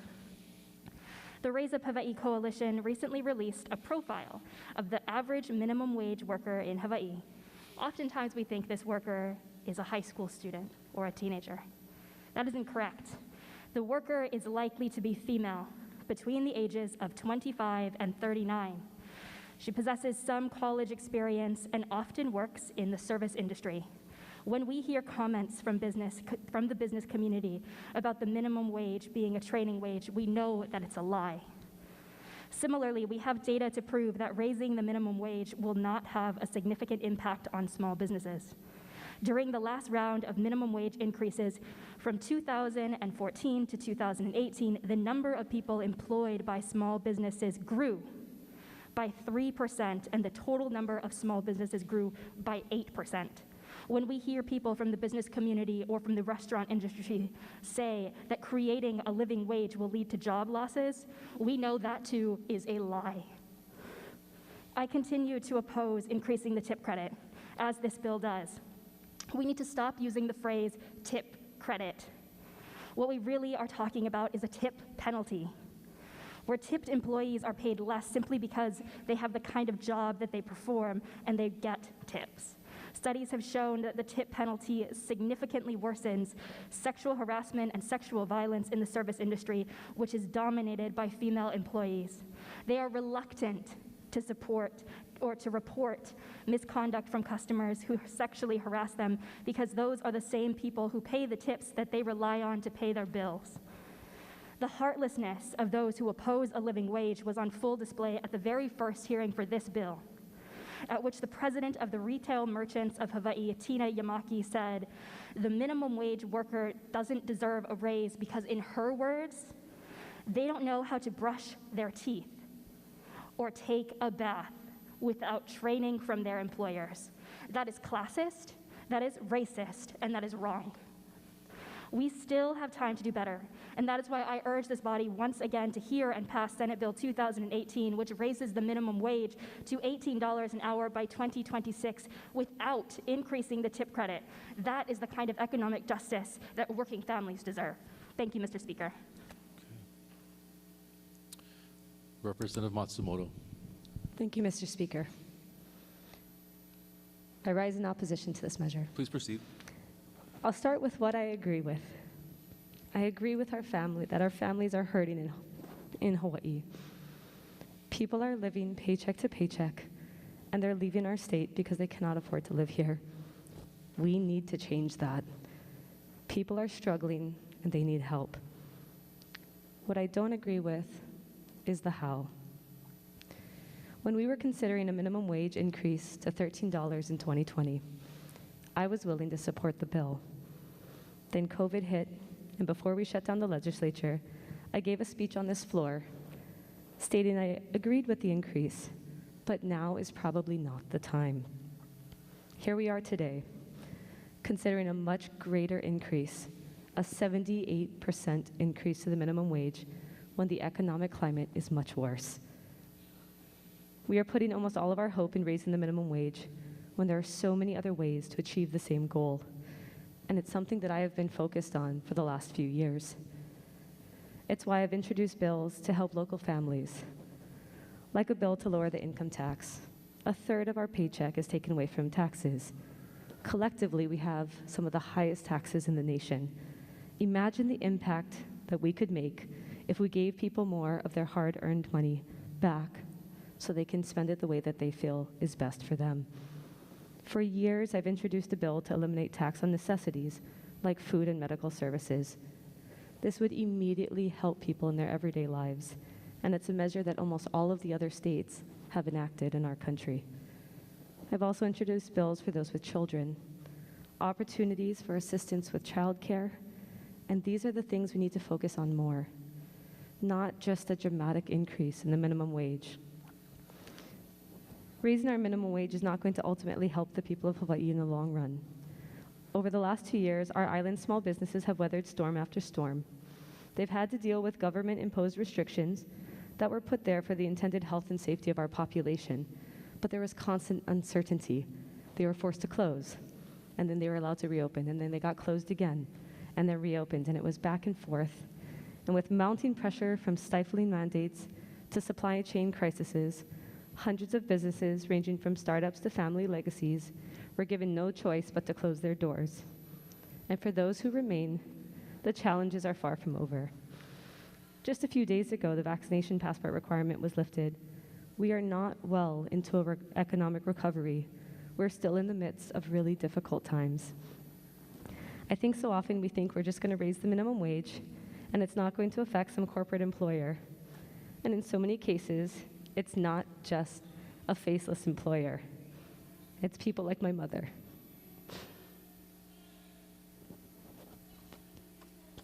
My family has had Pearson Upland Farm in Wahiawa for 112 years. My great-grandfather started the farm in 1910, and we supply local fresh eggs to people in our communities, as many of you know. My mother works 12 to 14 hours a day to keep our farm afloat, but we operate on razor-thin margins, as many farmers do. And these last few years have been especially difficult. Not only has there been uncertainty with what we are allowed and not allowed to do, but the general cost of business is going up. At the beginning of last year, it was $14,000 to ship and buy feed for our chickens. Just last month, it was $18,600. That is a $4,000 increase just for the cost of feed to chickens, not wages. That's a 33% increase. Being an island state with no feed grown here locally, we have no option but to ship in. And with all of the unrest currently going on throughout the world, it's only going to get worse. Just yesterday, my mom had to order more egg cartons, and that price has gone up astronomically because the price of cardboard has gone up. People say it's not going to matter. But if this bill passes, the best case scenario is that we cut half of our labor force on the farm. We would have to let go of half of our workers, some of which who have worked on our farm for over 30 years. It's hard enough as it is to find people to work on the farm. But if this passes, who is going to want to work on the farm that is a very labor-intensive job? We talk about supporting... Thank you. Mr. Speaker, I yield my time. We talk about supporting agriculture on this floor all the time. We use it as an industry to replace tourism, to be self-sufficient, but yet we're passing policies that are detrimental to so many farmers. But more realistically, if this bill passes, we will have to shut our doors within the next 2 years. And we've seen historically in our state, once a farm goes out of business, they're not going to start up again. Once it's gone, it's gone. My heart breaks for my mother. After 4 generations of serving our community, our farm is probably going to be forced to close its doors, and now she's going to feel personally responsible that the business closed under her watch. But with everything compounded and everything going on, it's not her fault. My family's story is not unique. This is the story of small businesses across our state. We're currently in a high inflation environment, and it's only going to get more difficult for businesses to operate. The big box and the chain stores will be fine. They can afford to automate their systems. They can have more self-checkout lines. Who are really hurting is our local business owner and ultimately their staff. All we're doing is inviting big businesses to come in and take over our state because the small guys can't make it. Testimony from local businesses made it clear that the significant wage increase is going to be a final blow. The Chamber did a survey with 450 members, with 50% having 25 or less employees. 2/3 of the businesses responded that they'd have to cut staff. 27% said they'd have to lay off half of their staff. And 1/3 of the business said they would be forced to shut down completely. This is going to result with a lot of people without jobs.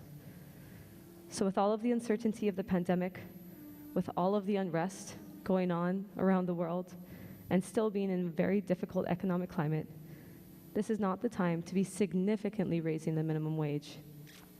But it is the time to help those in our community by other means, and we can do that. The legislature can help people. I completely agree with the section of the bill that ensures that the state earned income tax credit is permanent and refundable. But the majority of the burden should not be on the backs of local businesses who are trying to provide goods and services for our local communities, like my family. We, the legislature, need to find a reasonable, multi-pronged solution for the people of our state, and we should be the ones to help. Thank you, Mr. Speaker. Where is Representative Siyama? Mr. Speaker, still with reservations. Please proceed. While I do like to cite economic papers, case study, economic theory to inform my decisions on legislative matters, when it comes to the minimum wage and how it could affect small businesses, I like to listen to small business owners, specifically small business owners in my district. They're the ones with the most skin in the game, and I know that these business owners care for their employees. The reason why I know that? During the pandemic, some of these guys said they were going out of business. The community came in full force to purchase these products. We've lost 5 small businesses in Kaimuki, and I know there would have been more if the community did not support a lot more of them. And so I could trust my business owners when they tell me that this minimum wage increase will cripple them, that they will lay off workers.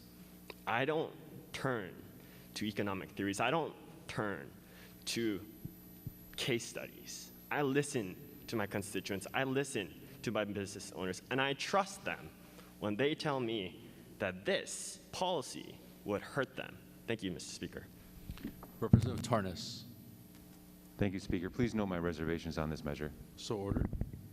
Further, Representative Ward. Speaker, in opposition. Please proceed. Mr. Speaker, today's historic. I heard the L word for the first time ever.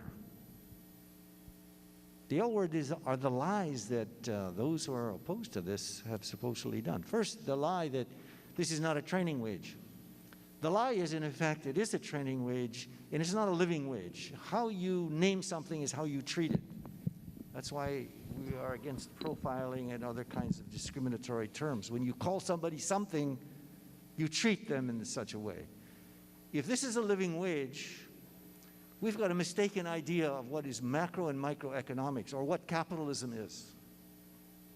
The second lie, Mr. Speaker, is that my good friend from being raised on an egg farm was joking when she said, hey, if we're going to survive after 100 and some years as an egg farmer, we're going to have to cut employees. Mr. Speaker, that is not a lie. That's the reality, and that's the reality that's missing in the speaker from the Big Island who said that was a lie. The point is, Mr. Speaker, we have not enough economic, business, entrepreneurial sense to know and understand what's going on out there. But I know this, people are leaving, we're the highest taxed, we're the highest, you name it, and we are not fulfilling our role. And I call this, and I usually put a metaphor together, it's like a guy who's got a job, he's got 8 kids, he makes enough money to feed 3 of them, 2 of them are on rations, and the other 3 are right with the government, welfare, food stamps, and everything else. We have not the size of the economy to feed our families, to make our families supportable. This is a macroeconomic issue, down at the micro level, at the minimum wage. But, Mr. Speaker, when lies come to this floor, they have to be refuted. So this is a training wage. Mr. Speaker, a point of order. Can the speaker refrain from insinuating people are lying? Thank you, Mr. Speaker. Yes, Representative Ward. The word lie really goes to motive and intent, so you need to refrain Mr. Speaker, from you using should that have term. called the speaker out from the Big Island. Representative Ward, When the chair's Big Island ruling- said the lie, Representative Ward, you did not do it. Representative Ward. Why are you stopping me and Take a not her? recess, subject to the call of the chair. Recess.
Members of the House, please be seated.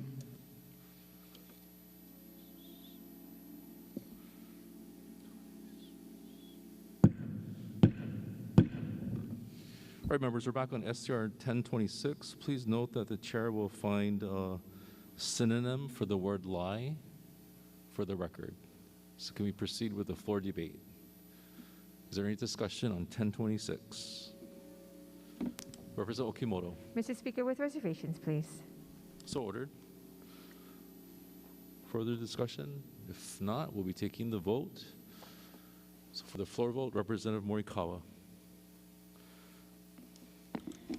Thank you, Mr. Speaker. On the measures before us, all majority members vote aye with the exception of the following. On page 24, Stancom report number 977, HB number 1839 HD2, the following vote no. Har, Martin. On page 25, Stancom report number 990, HB number 1507 HD1, the following vote no. Bronco, Kong. On page 26, Stancom report number 998, HB number 1645 HD2, Rep. Har votes no. Stancom report number 999, HB number 1800 HD2, Rep. Kong votes no. Stancom report number 1004, HB number 2088 HD3, the following vote no. Har, Kong, Tokioka. Page 27, Stancom report number 1016, HB number 2073 HD1, the following vote no. Har, McKelvey. Stancom report number 1018, HB number 1965 HD2, the following vote no. Har, Tokioka. Page 28, Stancom report number 1020, HB number 1239 HD2, Rep. Kong votes no. Stancom report number 1021, HB number 1827 HD2, Rep. Wahlberger votes no. Stancom report number 1024, HB number 1840 HD2, the following vote no. Capella.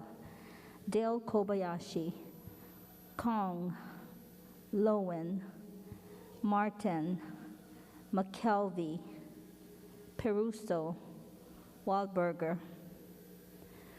STANCOM report number 1026, HB number 2510, HD2.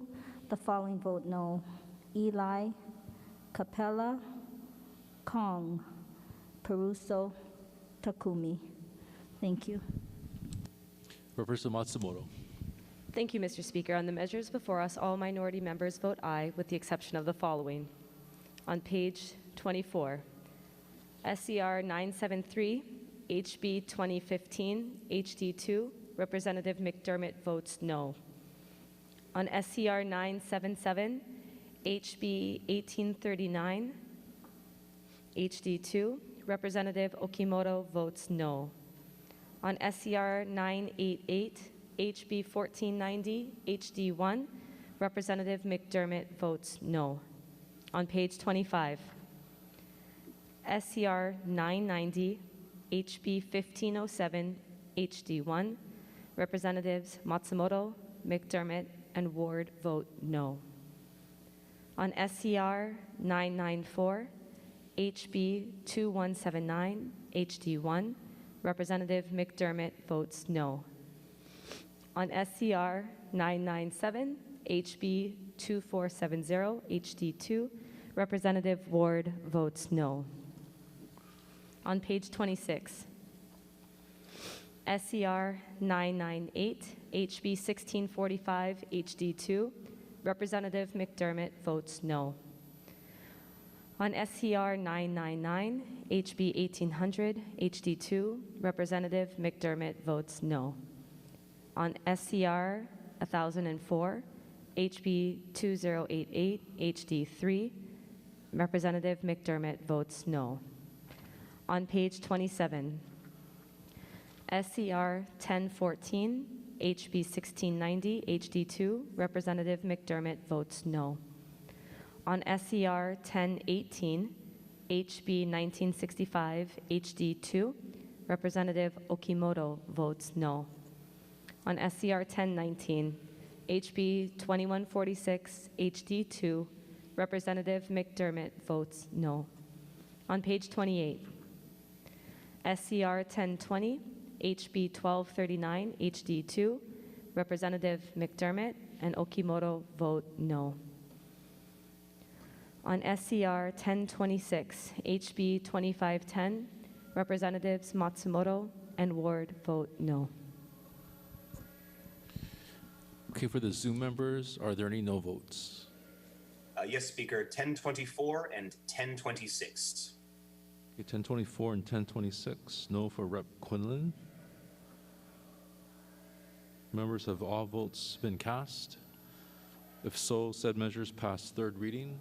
We're on page 29. Members, please note on page 31, House Bill number 2464, House Draft 1, SCR 793, will be deferred to end of calendar. Representative Belatti. Thank you, Mr. Speaker. With the exception of House Bill 2464, House Draft 1, I move that the House bills listed on pages 29 through 31 pass third reading. Representative Morikawa. Mr. Speaker, I second the motion. Okay, members, is there any discussion on beginning with page 29, SCR 775? Representative Har. Thank you, Mr. Speaker. Please have the clerk note my reservations. So ordered. 776, 777, 783. Next page, 780. Mr. Speaker? Representative Tokioka. Stand Committee Report 783. Please proceed. No vote.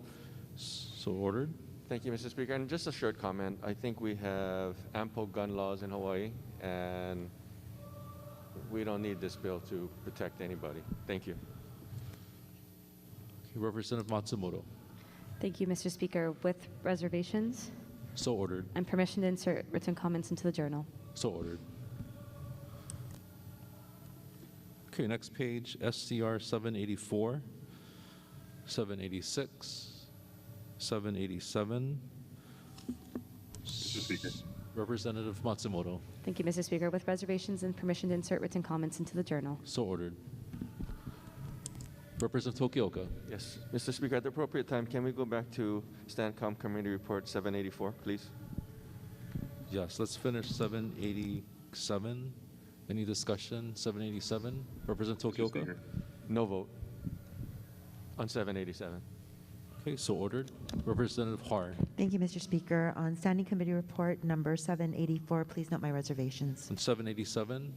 Sorry, 784. We're on 787. Oh, I thought we were on 784. We'll You went back. we'll get to that after 787. Any discussion on 787? Okay, Mr. if not, Speaker.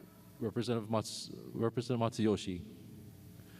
Reservations and brief comment. Please proceed. I'm not against the concept of this bill. I do think it's upon further reading, it might be a little bit too broad, but I just wanted to note my reservations as to the number of locations that this would cover. Thank you. Okay, we're on 787. Was that for 787? Yes, for 787. Okay, so ordered. Further discussion on 787. Okay, if not, we'll go back to 784. Representative Tokioka.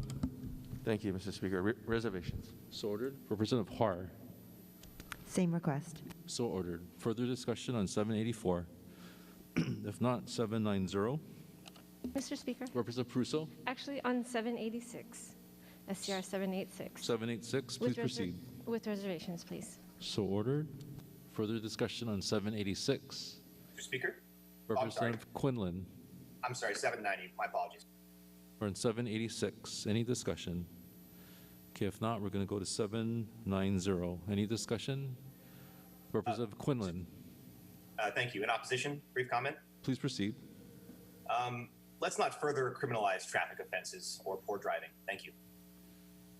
Okay, is there further discussion? 790. If not, Representative Prusso.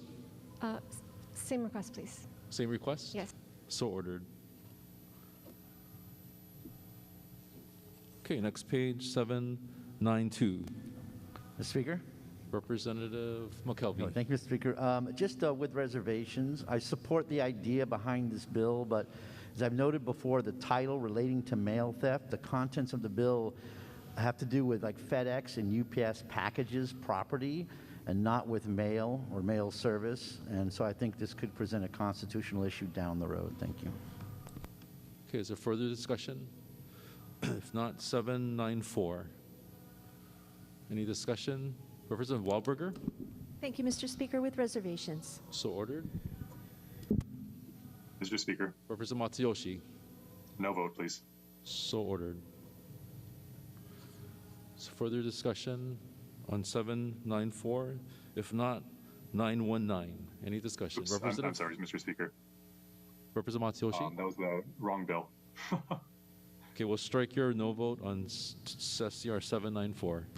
I'm sorry, I thought we were on 793. I might have an incorrect OD. Okay, 793 is at the end of the calendar, so it'll be the next motion. Okay, so we're on SCR 919. Representative Tarnas. Thank you, Mr. Speaker. I rise in support of this measure. Please proceed. Thank you. With your direction, this House took on a job that nobody else was willing to do, but we needed to do it. And that was to evaluate an alternative management framework for Mauna Kea. If people had listened to the University of Hawaii's presentation to the Land Board when they're requesting their new lease, they did evaluate several different possible futures. And when they came to this particular one, which is a management framework without the UH, they said, we really aren't going to evaluate this. We'll leave this to somebody else to do. Well, with your leadership, this House did exactly that. I recognize this is a challenging bill. This is my district. I have constituents who support astronomy on Mauna Kea and constituents who say Native Hawaiians need a greater voice in the governance of Mauna Kea. My goal in taking part in this whole process was to achieve both of those. I recognize the paramount importance of Mauna Kea and the very serious responsibility that we have to manage this public trust resource. There's very strong opinions on all sides of this. and this debate is not over, as to what is the best management framework for Mauna Kea. Through this bill, I'm seeking a path forward that provides for substantive role for Native Hawaiians in decision-making about the management of Mauna Kea and a stable future for astronomy on Mauna Kea. I hear from opponents of the bill that the future of astronomy is endangered with this bill. I respond by saying that this new management authority will need to decide about future leases for the existing observatories and for any new observatory that is proposed for the Mauna. These decisions must be made after careful review of the proposed facility, close consultation with all stakeholders, evaluation of the environmental impact, and a determination of just and fair compensation that is to be paid for the privilege of building and operating a facility on Mauna Kea. The directive to the authority to prepare a plan to return the summit to its natural state is justified as an alternative option when evaluating the continued use of the existing observatories or the construction of any new observatory. The bill was amended to say that this plan to return the summit to its natural state should be prepared at the time that the ground-based observatories are considered obsolete because of space-based technology. Personally, I hope that the observatories will be allowed to continue to operate on Mauna Kea for many, many years to come and continue the great discoveries that they are providing to all of us on Earth. I don't expect that space-based telescopes will replace ground-based telescopes anytime soon. But this decision that we are talking about really needs to be made by the authority, not by the legislature. And this authority is to have a greater, more substantive involvement of Native Hawaiians in the decision-making on the Mauna. We made significant improvements to the bill. It still needs more work. For this reason, I want to continue the discussion on the bill, send it to the Senate. I urge the Senate to work with this bill and improve it, send it back to the House so that we can conference on it and find a path forward that is best for the Mauna and for Hawaii. Thank you, Mr. Speaker. Representative Tokioka. Okay, is there further discussion? Representative Nakashima. In support. Please proceed. Mr. Speaker, I do rise in strong support of HB 2024 relating to the Mauna Kea. Last year, this body adopted House Resolution 33, House Draft 1, establishing the Mauna Kea Working Group to develop recommendations for a new governance and management structure for Mauna Kea that collaboratively engage all stakeholders, particularly the Native Hawaiian community. Thank you, Mr. Speaker, for giving me, representative for Mauna Kea, the honor and privilege of serving as the chair of this critical working group. The working group developed a report of its recommendations, and it was presented to you in January. Thank you, Mr. Speaker, for giving me the working group this opportunity to chart a new course for the Mauna. Mr. Speaker, House Bill 2024 reflects the Mauna Kea Working Group's vision for a new future for Maunawakea.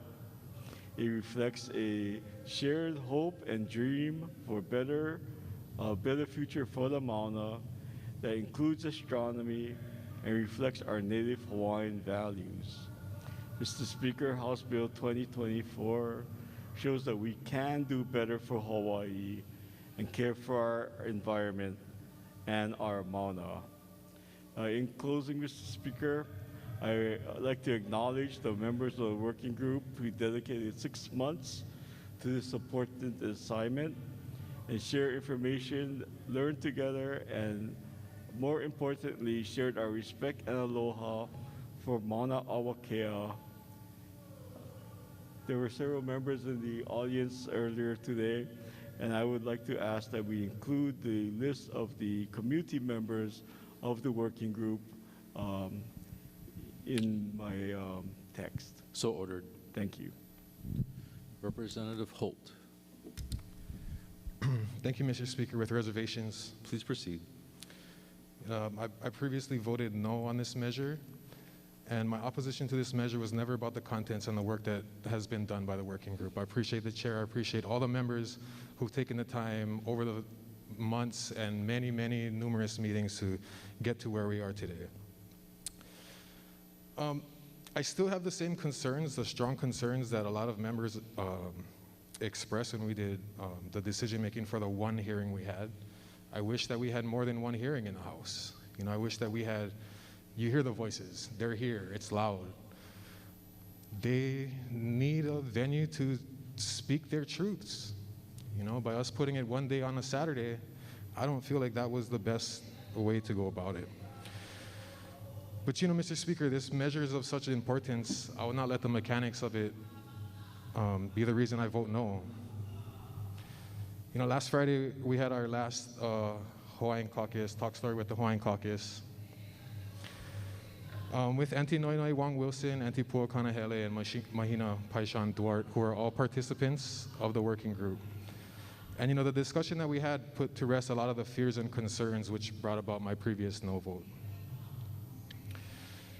Mr. Speaker, when I initially heard about the privacy agreement and saw the meeting minutes that came out of the working group, I had major concerns. This is not how we do any other working groups. Why are there special conditions for us? But what I learned through the discussions was that although there was a little bit of a slow start to get to know each other and build a respect level, that there were a lot of very respectful and productive conversations which produced this product which you have today. Mr. Speaker, we as a government have a long way to build back the trust of the Hawaiian community and the community in general. But to me, this could be a first step, but only the first step. You know, whether we pass this bill or not this year, this working group needs to continue, you know, with broader support from the public, you know, hopefully including the other House. And we need to continue these conversations, and we need to build upon what has been worked on over these last few months. But in our discussion, we learned that these meetings only started in September, and we're in March now. It's not even 1 year.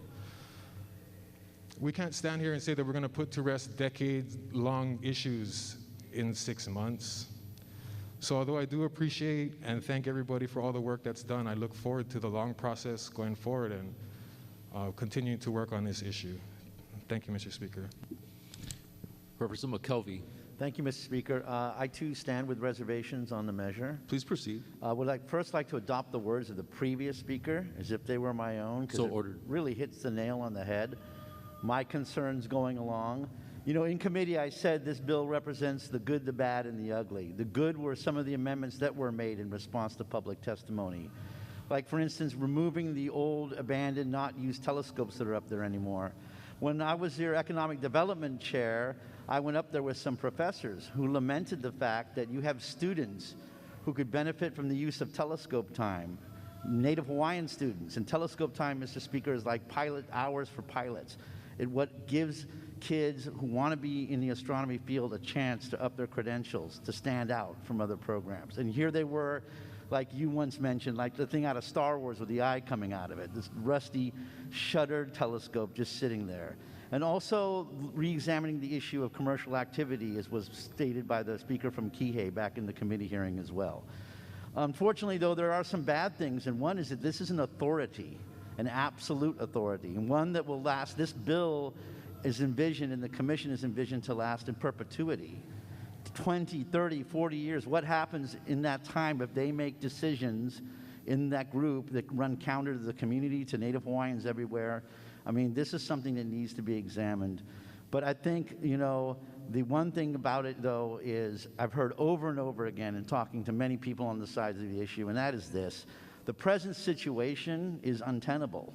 To do nothing, to have no conversation whatsoever, basically kicks the can down the road. And I think that's one thing. In speaking to one person of the bill, I said, if you were a representative, how would you go on this thing if you were in my shoes? And they said, we would support it with reservations to signify the amount of work that needs to be done, but the work cannot continue. The conversation can continue unless there is a way to continue it. And so I just wanted to echo my reservations on the measure today. Thank you. Representative Capella. With reservations, Mr. Speaker. Please proceed. I appreciate this measure's efforts to address the longstanding criticism of the University of Hawaii's mismanagement of the Mauna. I agree with those criticisms and the fact that we must remove UH as the manager of Maunawakea. As a Native Hawaiian woman, though, I want to state that this measure must not enable a process that leads to the construction of TMT on Mauna Kea. This is not just about a telescope or the role of astronomy in Hawaii. It's about the ongoing displacement of Hawaiian people within our own homeland. We are taking steps this year to rectify some of the problems facing Native Hawaiian people, including appropriating $600 million for Hawaiian homelands. That is a generational investment in the well-being of Hawaii's Native people. We should sustain our focus on undoing the legacy of colonialism and historical trauma that continues to harm the Native Hawaiian community. We should rededicate ourselves to restoring Hawaiian stewardship of our Aina. It is, after all, our land, Hawaiians' land, that was stolen, colonized, and corporatized. To repair those historical injustices, we should uplift Hawaiians' rights to self-determination, especially when it comes to the fate of our most sacred spaces. I am glad that we are finally addressing the mismanagement of Mauna Kea, which has been detailed by Hawaiian cultural practitioners and our state auditor for over a decade. Let's use this as an opportunity to rebuild the public trust for our islands, for Native people, and not just another telescope on sacred ground. Thank you. Representative Kumi. With reservations. So ordered. Representative Wahlberger. Thank you, Mr. Speaker. With reservations and hopes for an inclusive process for this very important work, I was very encouraged after the Hawaiian caucus meeting we had the other day that the folks that have worked on this have been extremely comprehensive, extremely cooperative, and extremely collaborative. And I look forward to this being a healing and inclusive result. Thank you. Okay, Representative Kitagawa. With reservations, please. So ordered. Representative Peruso. With reservations, and I'd like to again enter the words from the representative from Ka'awaloa, Captain Cook, into the journal as if they were my own. Thank you. So ordered. Representative Ward. Speaker, no vote. Please proceed. With reservations, and I know there is not a category no with reservations, but there is something good in the bill. It's better than nothing, but there is something better than nothing that I think we can do and that we should still be working on. My problem is that there's too much virtue signaling of what we've done and what we can do. My sense is eventually this is just going to kick the can down the mountain and this stuff is going to rise up again and hit us in the face. For those reasons, Mr. Speaker, no vote with some virtue and with reservations. Thank you. All right, a no vote with reservations equals yes vote. Thank you. Representative Okimoto. With reservations, please. So ordered. Mr. Speaker, Representative Quinlan. with reservations, So ordered. and may I have the words of the representative from Lahaina, as well as the words of the chair of the Native Hawaiian Caucus entered into the record as if they were my own. So ordered. Representative Matsumoto. With reservations, please. So ordered. Further discussion. Representative Gates. With reservation, Speaker. And may I adopt the words of the representative from Kalihi as into the journal as if they were my own? So ordered. Mahalo. Further discussion. Representative Bronco. With reservations, and may I adopt the words of the representative from Kamuela as if they're my own? So ordered. And brief comment as well. Please proceed. The Maunawakea Stewardship Authority legislation will establish a new paradigm for managing and caring for our wahipana, significant cultural, historic, and ecological important places in Hawaii based on Hawaiian culture, values, and principles. Also of importance is the need for the Native Hawaiian and community participation in the formation and ongoing oversight of these entities and these special places. This is one of the reasons I vote WR, is I believe that the astronomical community should have a seat at the table. But more importantly, this hard conversation happened, and this is a move forward. And only with hard conversations can we get to a consensus. And I believe that we've gotten there, but we still need one more voice at the table. But also what's most important is to note that this is equity for Native Hawaiians. And with the working group that is proposed, Native Hawaiians will have a significant amount of equity at the table. Mahalo. Representative Ward. Are you still in support? In fact, point of information, Mr. Speaker, I said no, and then I said with reservations. You were joking, of course. This is a prime psyche humor, I gather. Please proceed, Representative Ward. Okay, no with reservations. I just wanted to make sure that the chair of the Hawaiian Caucus words were entered into the journal as my own, please. It's so ordered. Thank you. Is there further discussion? Okay, if not, we will, Representative Tokioka. Mr. Speaker, at the appropriate time, can we go back to StanCom Committee Report 794? Yes, let's do that now. 794, Representative Tokioka. With reservations. So ordered. Further discussion on 794? Okay, is there any other discussion on these measures? If not, we'll be taking the vote. So for the floor vote, Representative Morikawa. Thank you, Mr. Speaker. On the measures before us, all majority members vote aye with the exception of the following. On page 29, HB number 1590, StanCom report number 775, HB number 1597 HD1, the following vote no. Capella, McKelvey. StanCom report number 783, HB number 2075 HD1, following vote no. Har, Kong, Tokioka. On page 30, StanCom report number 784, HB number 1459 HD1, following vote no. Capella, Dale Kobayashi, Wildberger. StanCom report number 786, HB number 2197, Rep. Capella votes no. StanCom report number 787, HB number 1732 HD1, following vote no. Eli, Har, Gates, Kitagawa, Kong, Lopresti, McKelvey, Takumi, Tokioka. StanCom report number 790, HB number 1453, HD1, the following vote no. Capella, Dale Kobayashi, Lopresti, Lowen, McKelvey, Peruso, Tam, Waldberger. On page 31, HB number, StanCom report number 792, HB number 2213 HD1, the following vote no. Har, Capella, Tokioka. StanCom report number 919, HB number 2024 HD1, the following vote no. Bert Kobayashi, Dale Kobayashi, Lopresti, Lowen. Thank you. Representative Matsumoto. Thank you, Mr. Speaker. On the measures before us, all minority members vote aye with the exception of the following. On page 29, SCR 775, HB 1597, HD1, Representative McDermott votes no. SCR 783, HB 2075, HD1, Representatives McDermott, Okimoto, and Ward vote no. On page 30, SCR 786, HB 2197, HD1, Representative McDermott votes no. SCR 787, HB 1732, HD1, Representatives McDermott, Okimoto, and Ward vote no.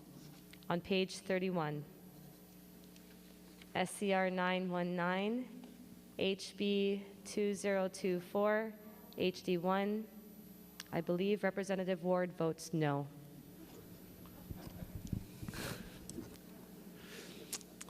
All right, for the Zoom members, we'll note a no vote for Representative Quinlan on SCR number 790. Are there additional no votes from the Zoom members? Okay, if not, members, have all votes been cast? If so, said measures pass third reading. We'll be taking a brief recess, subject to the call of the chair. Recess.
Members of the House, please be seated.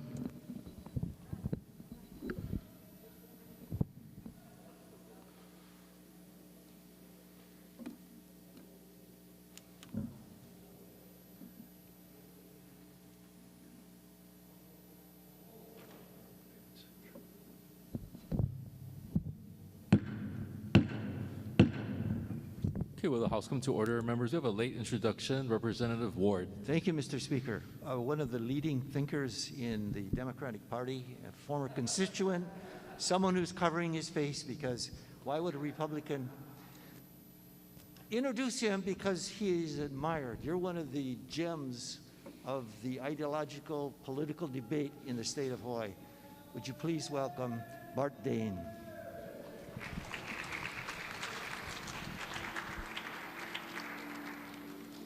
Members, are there additional introductions? If not, we're Representative Waberger. And Mr. Dame's protege, Jun Shin. Welcome to your House of Representatives.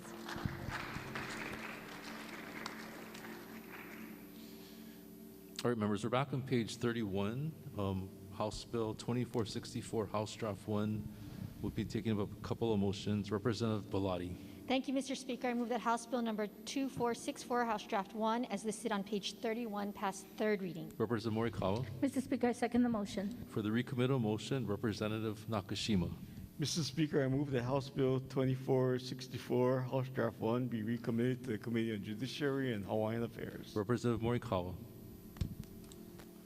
Representative Bellotti. Thank you, Mr. Speaker. I second the motion. All right, members, is there any discussion on the recommittal? Representative Ward. Speaker, would it be possible to hear some rationale why it's being recommitted? Just as a question, rationale for the recommitment. Just as a query. Point of information. Representative Bellotti. Mr. Speaker, in support of the motion for recommittal, Please proceed.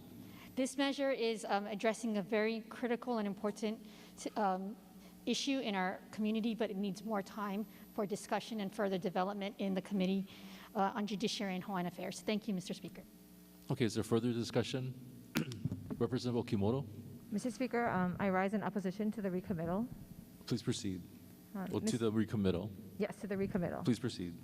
Mr. Speaker, our America's founders considered self-preservation to be a fundamental natural right of all people, so much so that they codified this in the Second Amendment. Recommitting this bill feeds into the idea that citizens must seek permission to exercise their fundamental right to self-preservation. Therefore, I urge this body to send this piece of legislation to the Senate, Mr. Speaker. Thank you. Representative Tokioka. Yes, Mr. Speaker, in opposition to the recommittal, and if I may just add comments into the journal on the recommittal. So ordered. Thank you. So further discussion? Mr. Speaker. Representative Ward. Point of information. Please state your point. Is this a recommittal time certain or recommittal that goes forever and ever? This is the latter. So we don't know This is a when it permanent recommittal. Permanent recommittal. Thank you very much. Is there further discussion, members? If not, we'll be taking a voice vote on the motion to recommit. All those in favor say aye. All opposed say no. The motion is carried. Item 7, Mr. Clerk, are there any resolutions for action? Mr. Speaker, there are no resolutions for action. May all others be referred to print. So ordered. Item 8, members, are there any announcements? Representative Okimoto. Thank you, Mr. Speaker. We'd just like to invite all of those who would like to participate. Thankful to Vice Speaker and our Minority Leader Emeritus for continuing the fellowship luncheons. We will be having a fellowship luncheon hosted by Representative Kong and myself this coming Thursday. An email will be sent out, and if all who would like to join us, please RSVP through that email. Mahalo. Representative Morikawa. Thank you, Mr. Speaker. My office manager, Mark Maunawakea, has been with me since I first came to the legislature 12 years ago. As you know, he's from Kauai, and most of his family still lives there. His dad, Gerardo Maunawakea, passed away last night, and I would like to offer my condolences and remember him as Mark's strength and foundation. Aloha oi, Mr. Maunawakea. Thank you, Mr. Speaker.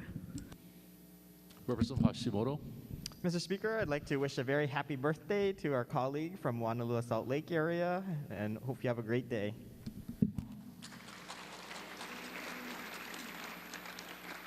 Representative Peruso. That was a request. Thank you. Speaker. Representative Ward. Speaker, I have a couple of mahalos. First to you, sir, for the excellent pin of the Ukrainian flag that hopefully many are wearing.